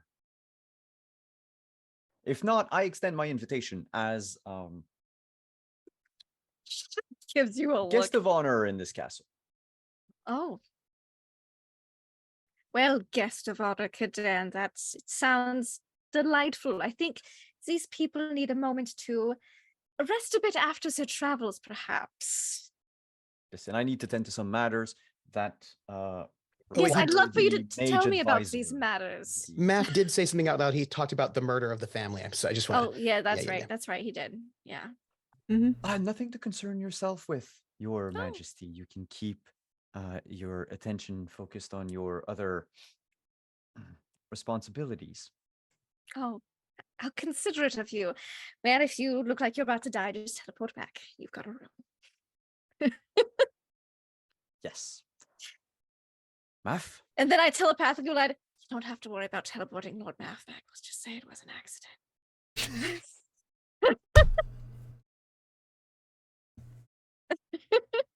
In reality, that's what it is. Like, I'm just going into the woods to release So- Math. So like put Lord Math in danger and then teleport back. And yeah. And if, that's just what the Brenna cheekily says before going to get refreshments and giving these people a few moments by themselves, and also being like, can we get a couple extra guards up on this door right here, just out of sight, so they don't just to make me feel better, that kind of thing. Because what's a couple more guards at the door? I mean, it's just for your own safety, not for us to murder you in case crazy magic things happen. That's fine. Yep. And then I'll let Kadarin and Lord Math do their mysterious things in the woods alone. Or wherever alone. Brenna walk out with us? She'll walk out and then go see the guard, the servant, to get more refreshments and get a couple more guards. Countess. And so they're still in the greeting room? Lord Math, yes. Give them a moment of space, alone time. As you walk out, you would see that Alphonse kind of comes around and envelops her. It seems like they need a moment. She read the room a wee bit. You did. You even you could read that room. I could read that room. Mhm. So yes, I've stepped out to get us some refreshments. The minute they get out and are Math would sort of put his hand on Brenna's wrist hand, because that seems like the most appropriate place to touch her, to give her the symbol we have to go somewhere, not there's a bit of an urgency in his face. Step to the side, out of earshot. The room has no door. That's why we're like a good ways to the side, out of earshot. Mm-hmm. Yes, Lord Math. Countess. That is me. Yes. Did you notice that she did not see me? I imagine she's far too busy paying attention to her distressed fiance. No, she couldn't see me. She couldn't see me. Not just nearsighted. Not just. Yes, this is what I mean. Oh, she's probably cursed then or something. Right. Yeah. Maybe. Interesting. Listen, I know her. Oh, okay. Yes, this is what I wanted to tell Blessed, you. maybe. Sorry. Because I feel like it's important when you're on a team that you don't hide secrets from each other. This way you can coordinate like a well-oiled machine. Listen, that woman was my first love when I was 16 and young. Oh, all right. Yes. Then when I was 17, she was kidnapped by bandits. Tragic. Yes, I thought so. So I went and I At least she wasn't her. murdered by bandits. That's what happened to my first love. Oh, I'm so sorry. That's terrible. Oh, bandits. They all died. Maybe all her bandits died. No, that's not what I hadn't heard anything about it. So listen, really quick recap. I was 17 and back so I should go back in there and go, so I heard you were kidnapped by bandits at some point in your life. Wait. When I was 17 and overconfident and didn't know all the things that I know now. I'm sure. Yes. Yes. I went off basically sort of just on my own to try to find her. Yes. I searched. You didn't. What? Find her. No. I'm assuming. Yes. I didn't. Big surprise. Yes. I searched for years. 3 years. Oh, wow. 3 whole years. That's a very long time. So long. Yes, I'm glad you understand. And all of the leads went cold and I couldn't find her at all. And it was quite dispiriting. Anyway, in the process, I found my new wife and we fell in love and we were married, blah, blah, blah, blah, blah. But of course, I realized the error of my ways that really I should not have been trying to find someone like this all by myself and that I was never going to find her anyway. But the point is, as far as I knew, she was still held by bandits. Maybe he rescued her. Perhaps. That would be lovely. Anyway, I just thought I'd let you know that Mm, A, I do know her. B, the last thing I heard, she was kidnapped by bandits. I didn't want to cause a scene in the middle of your very, very excellent courtly behavior. I'm so Thank you. you are very How good at polite. everything. So the thing is, I didn't want to go and like cause a scene in front of her fiance, since she's got a new Yes. fiance. So you just told him that his mother had been brutally murdered. Where did you Well, get such a rumor? oh, it's all over the roads. Wow, that is wow.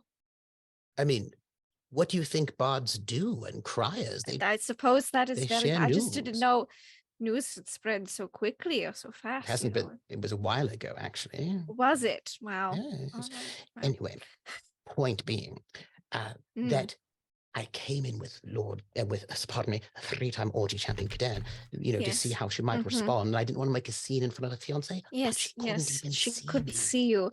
Yes. She was cursed, and that's why you couldn't find her. Oh, perhaps. Blessed. Well, but it seems to be all worked out for the end. I mean, really, you're end. married and moved on anyway, so what does it matter if she can't see you? Oh, well, no, but I just thought you might want to know that there might be some sort of curse, and also that I knew her. Good to know. She apparently can do magic too, so it's something.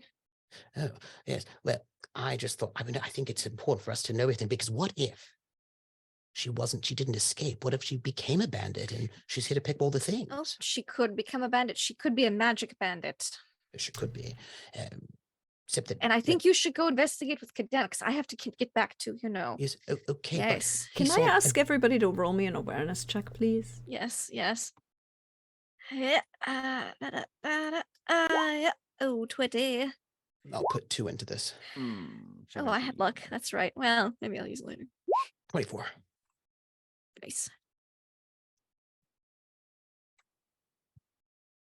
A very important question. That's when Gavril gets home, isn't it? Oh, yeah, Gavril is riding in through the bailey. You see him. Yep. Brenna, I have a very important question for you. Yes. Oh, no. I don't know what it is, but I'm nervous. I have a very, very, very important mechanical question for you. Oh, yes. What type of witcher path did you go down? Path? Mm-hmm. That's a great question. A little bit of everything? Yeah, I'm a tiny bit in the red tree, but I'm mostly blue tree. I'm all blue tree, basically. But I can parry arrows. Oh, that's really good to know. Yes. Yeah, no, I took the dip into parry arrows for a reason. And then I went blue the rest of the way, because look, it's important to be able to parry arrows sometimes. Yeah, I have a very important question. Am I going to need to parry an arrow? Before that happens, can I just say, listen, there was a glint in the forest, and it could be like the bandit lookout. It could be like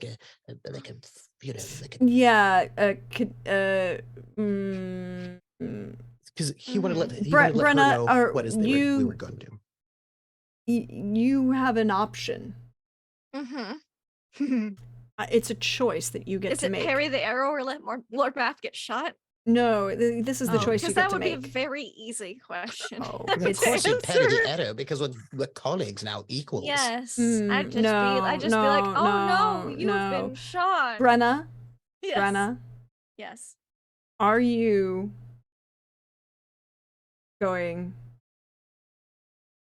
to protect yourself or Gavril? Oh, that is an important question. It's an arrow, isn't it? Yeah. Multiple Actually, arrows. well, technically it's a volley of arrows. Oh, so I have pretty okay armor and full HP. Gavril was just out falconing, so I think I'm gonna go protect my husband. So I need you to roll a parry arrows, and I will tell you right now that the number you need to beat is a 27. I'm gonna just note for the record that what I imagine happening is he's like, listen, there was this glinty thing in the forest, and like he's having this, and she just like Kadarn and Lord Maff, you can attempt to dodge. Now we are in this. You're in the bailey. Could I attempt a thing instead of dodging?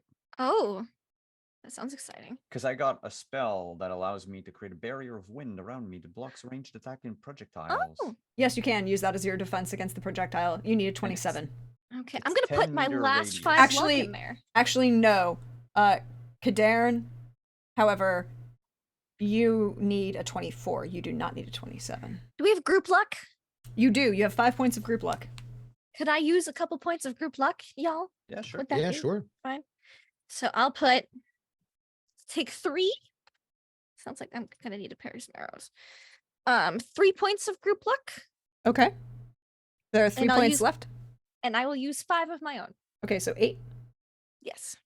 Cadarn, I'm parry all of the arrows.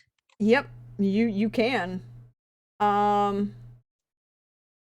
Do you want to No, but try you and parry can- them back because you beat it by a value of 10. You can parry them Sure. back. I'll parry them back. Okay. How, Ting, mu- ting, how ting, much? ting, ting. How much luck do we still have? 2 or 3. You have 3. Do you mind if I take 2? Go for it. Okay, so no, Quick it'll hit. question. Good job. This I is a bet that was the 10-meter glinty thing in the radius- forest. This Maybe is a 10-meter radius spell, by the way. So Actually- it's everything within 10 meters. it was within 10 meters. So what mechanically we're gonna do is, because you're just gonna have the spell go off a half second after the first bout, because you don't actually see. You don't see the Which attack your before it senses happens. Are tingling. But you don't. But because you saw the glint in the forest, they aren't going to get the ambush benefit against you. So they did get the ambush benefit against Brenna and Math. I was told about the shine in the forest right as shing. You got Which, hit. like, my spidey I senses thought go that's up. what Oh it my God. was. I wasn't sure. Yeah. 25, because I rolled a fucking Nice. 2. You got it. But you needed to beat You a did it, though. 24, so you're fine. Yes, but still, Jesus Christ. So Close. what we see is this hail of arrows start to land on inside the Bailey. Remember, just as Gavril and his Shoot over. entourage come through, Yeah. Brenna, and it's coming from the south. So the entrance is to the east, or to the west, excuse me. Yeah. Re-rotating. The coming up this path on the west, and this retinue of soldiers on. Yeah. With Gavril in the front and his bannerman, and the falconer, and you see Lawrence is there and a couple of the other guards. So it's a count of like 10, we said. You have come as they cross through the portcullis. You see this hail of arrows start to come down.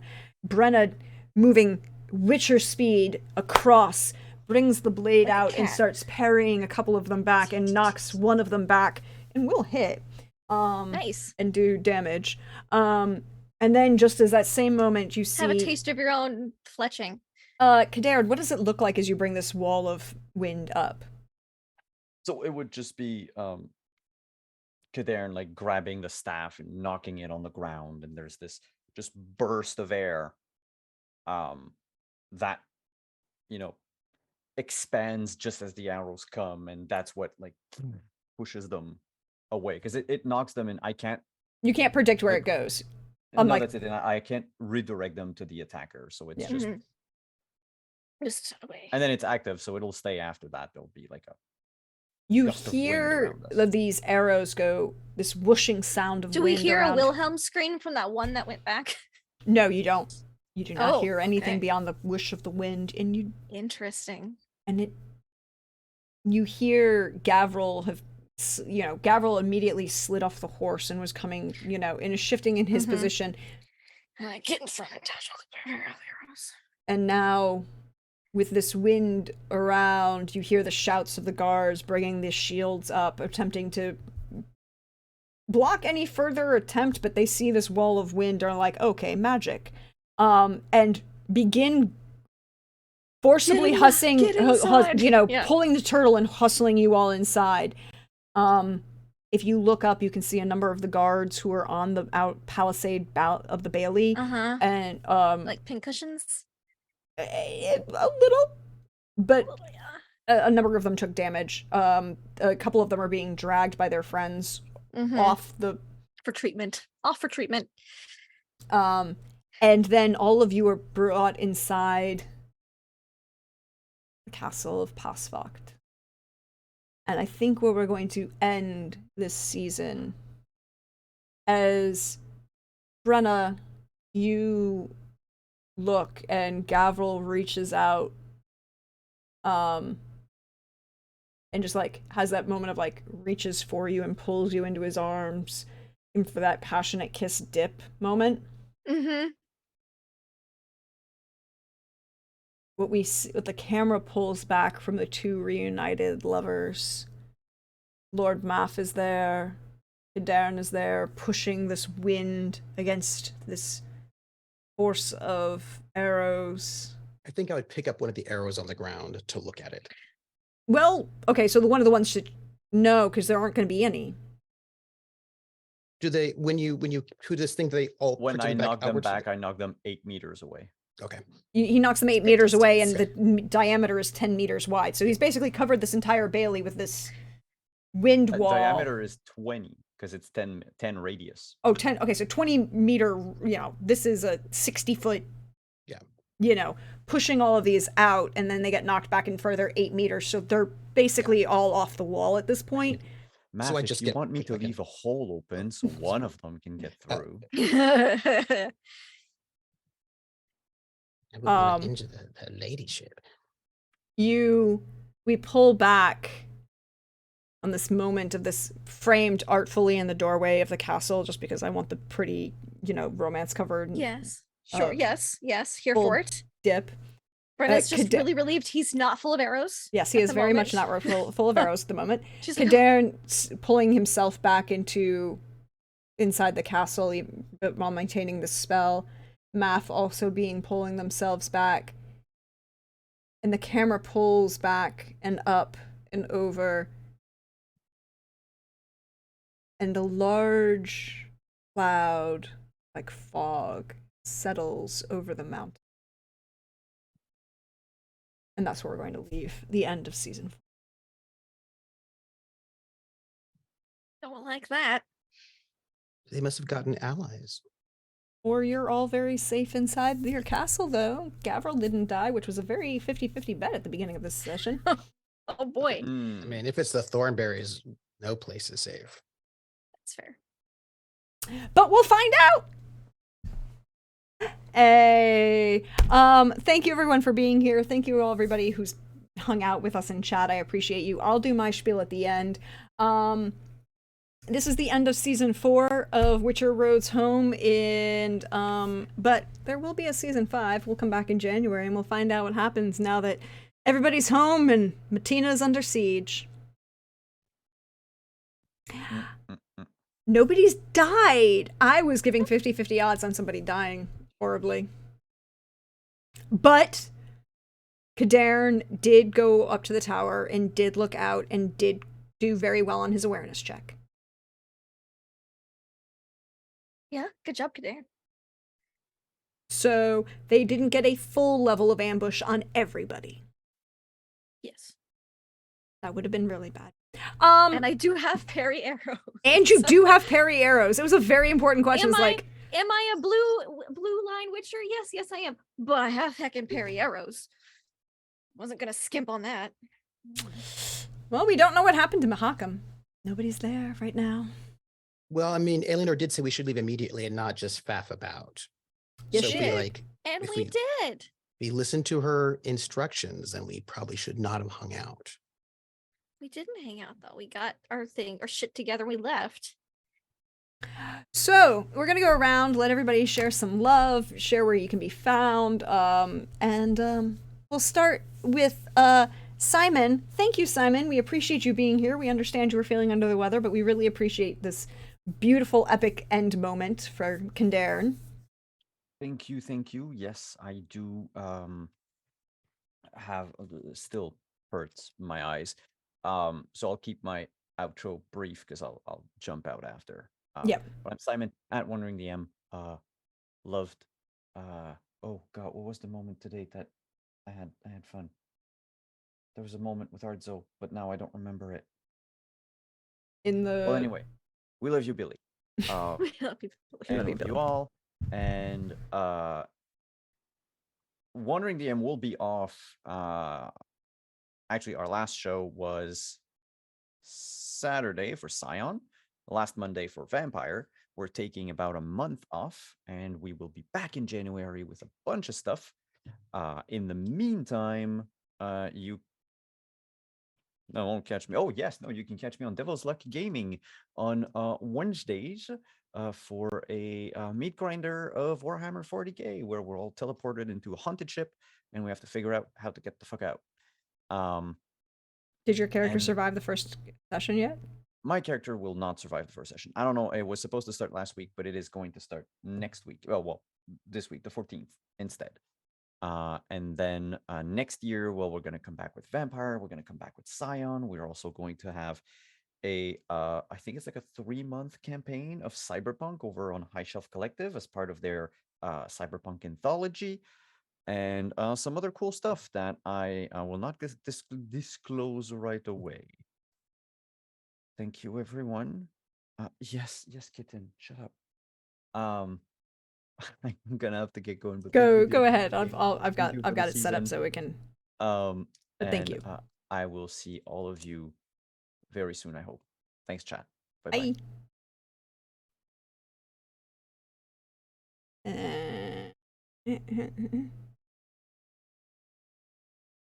There we go. Very nice, very nice. Very nice. So we'll just leave that there. Then next up, Trooper, how you doing? How's life going for you? How's Math feeling about his girlfriend coming back? Fine. I mean, she has a fiance, so it's all good. Yeah, who's a lot better looking than you are. Oh no, that's not true. Math is certain that, I mean, he's one of the best looking people there is. Because he's got that animal magnetism, you know what I mean? And also, I'm sorry, I should mute. Who is this fellow?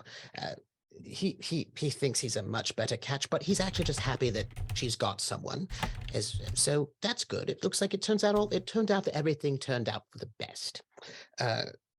Which is like great. I'm sure. Yeah. As long as like she wasn't bait or a trap, they'll find out. But I'm doing very well, and I feel like we'll find out what happens next season. We'll find out how broad the coordinated attacks are, like how many cities have been attacked or places have been attacked. Is everyone in Kagan dead?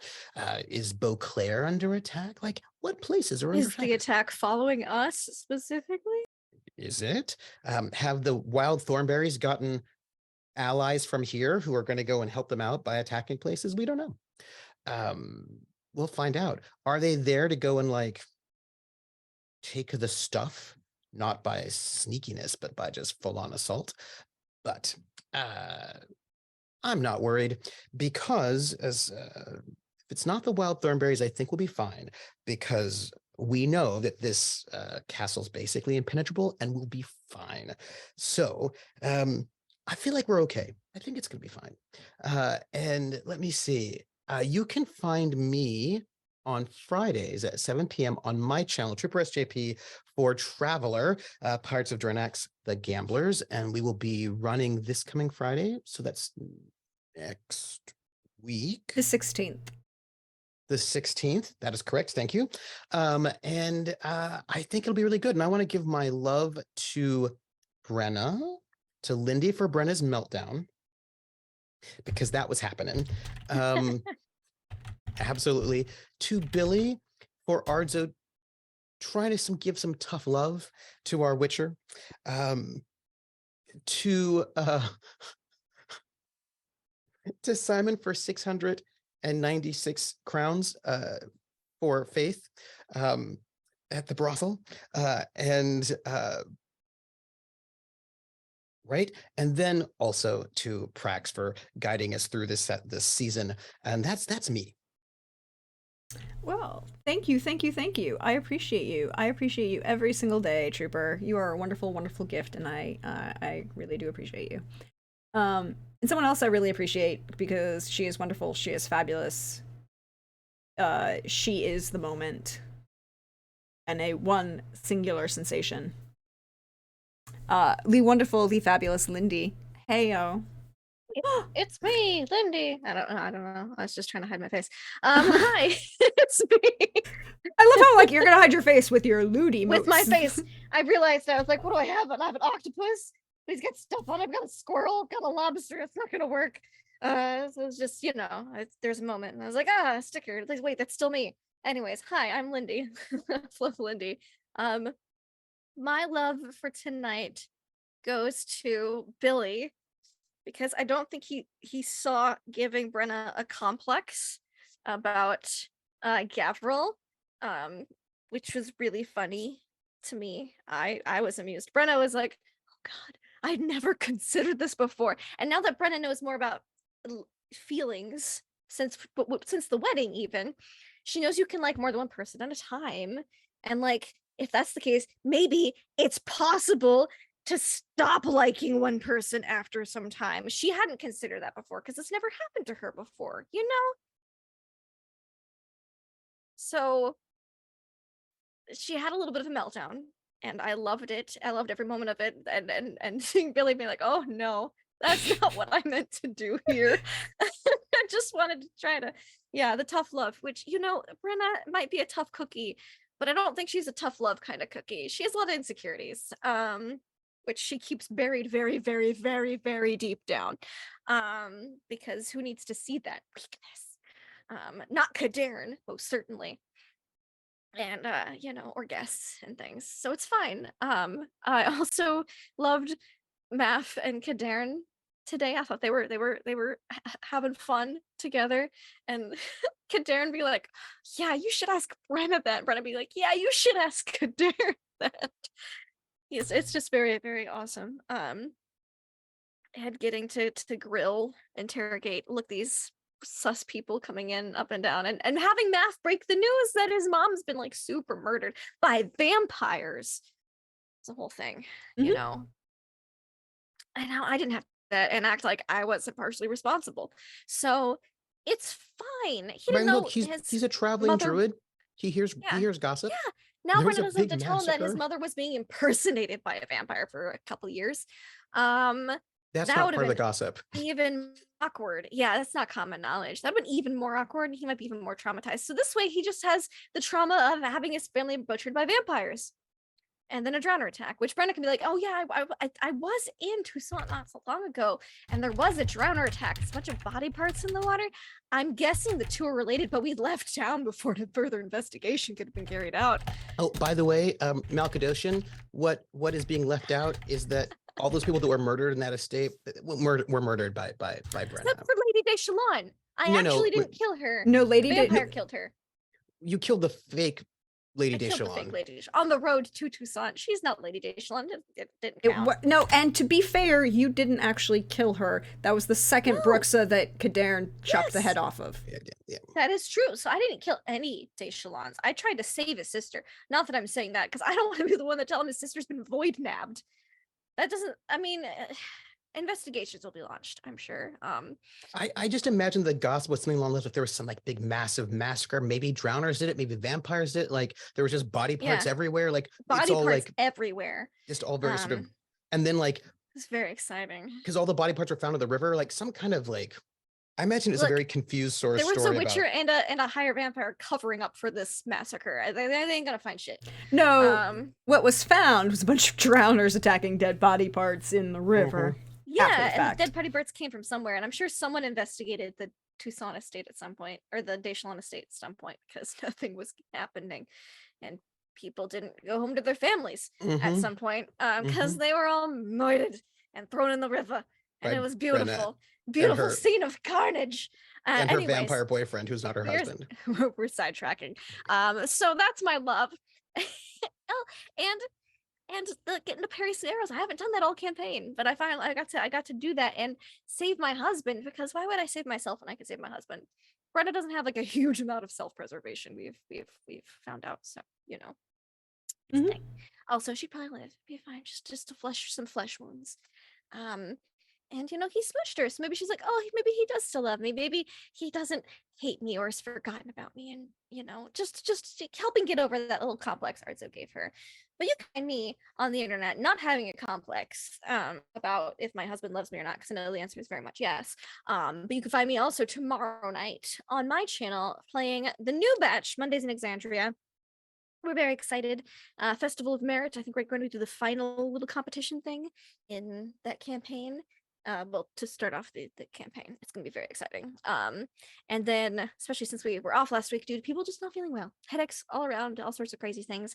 And Stargate Flames of Hope will have its episode. We've decided to go bi-weekly with it, just to give holidays are a busy time and things and craziness, and give more GM prep, but we're going to be doing longer episodes. So instead of 2 hours every week, we're going to be doing 3 hours every other week. And so that'll be starting tomorrow on my channel. We're going on a mission and it'll be exciting. That's me, because I'm not streaming anywhere else right now, because we're all on breaks. Yes, it is break season. It is the holidays. And hey, everyone, thank you for being here. I am your friendly neighborhood Prax, at Deirdre Donlin on Twitter, or Praxagorth as me for as you see me around here on Twitch. Thank you for being here tonight. Thank you for hanging out with us tonight. Thank you for hanging out with us all season. And if you missed any of it and you want to catch up, it has a YouTube for that. And they're all very nicely, neatly organized in playlists. And if it's not on the playlist, please let me know, because it should be. And it might just be marked awkwardly on the playlist in the wrong place. But everything is there, including the first season, all 4 seasons of Witcher Roads Home. The first season we just finished of A Song of Agapia's Fortune, the high-level D&D campaign that I am running, which is also going to be very interesting. That first season got very good and very juicy. It's at my own homebrew world. You can also check out the VODs, check out the YouTube. It's all right there. If you want to give me some support and you like what we do and we like what we hang out here, I have a Ko-Fi for that, and you can donate there. I'm currently have a goal right now to try and fundraise to get some new equipment for the stream setup, to try and get me some a stream deck and a couple other equipment to kind of definitely push things up. But as for streaming, the holidays are coming up, so the RPGs are wrapped up for right now. I will probably be popping in and out with some video game streams, some chill video game streams, some maybe not so chill video game streams, depending on what my mood is as I approach my law school finals. Yeah, it's fun. But this is the official announcement. Mark your calendars for New Year's Day 2023, January 1st, 2023, as Charity Vania will be coming to the channel.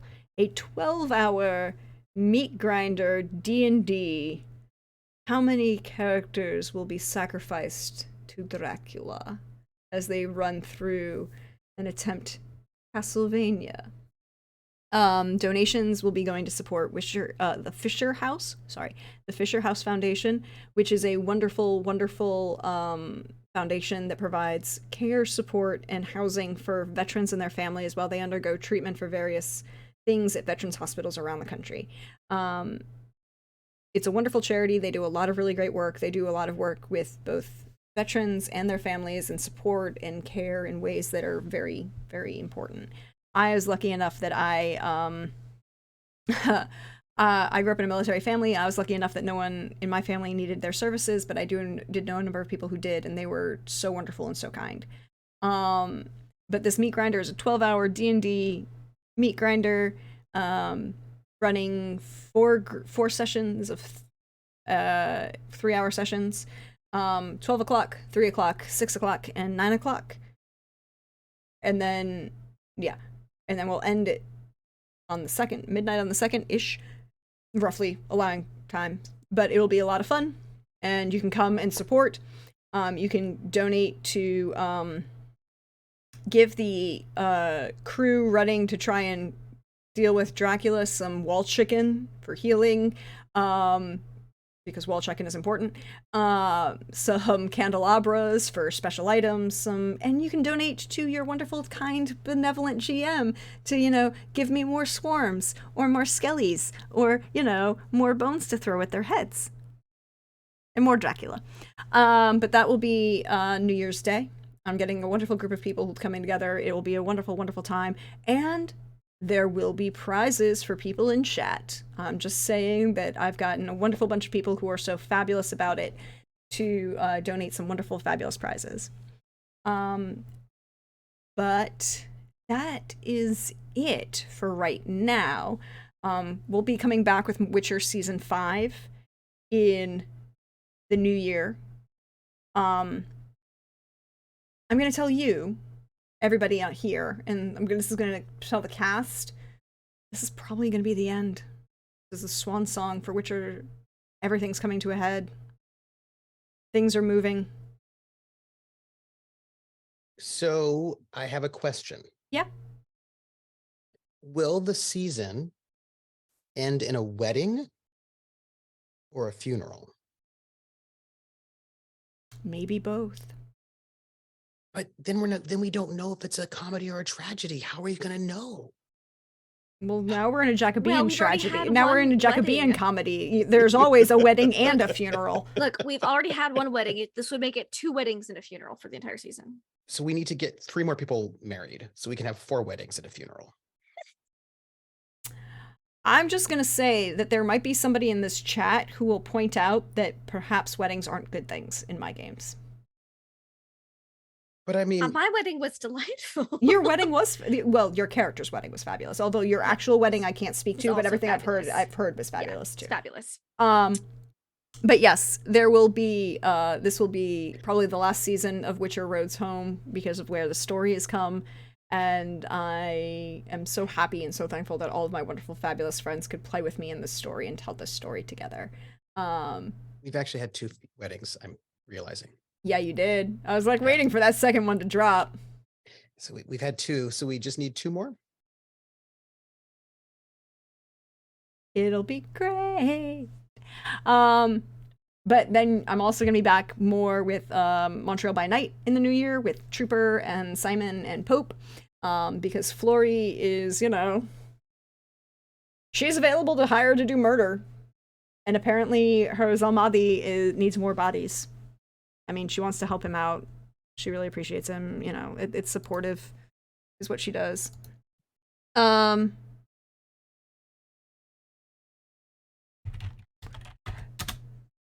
We are going to be, but again, that'll be it for RPGs. Wait until the new year. I'll be posting about it. You can check my Twitter at Deirdre Donlin, or I'm also over on Hive, Prax the Bard on Hive. My Twitter also has my pinned tweet is my link tree. If you want to do any of the games I write, if you want to check out anything else that I do, anything exists, it's all there for you to enjoy and see. But we should send some love into the universe and raid for tonight, which means it's Sunday, so we're going to go raid our dear, dear friend Johnny Blams, who is doing some wild RP, Red Dead Redemption. But until next time, everybody, I'm sure that absolutely nothing is going to go wrong. That'll be fine.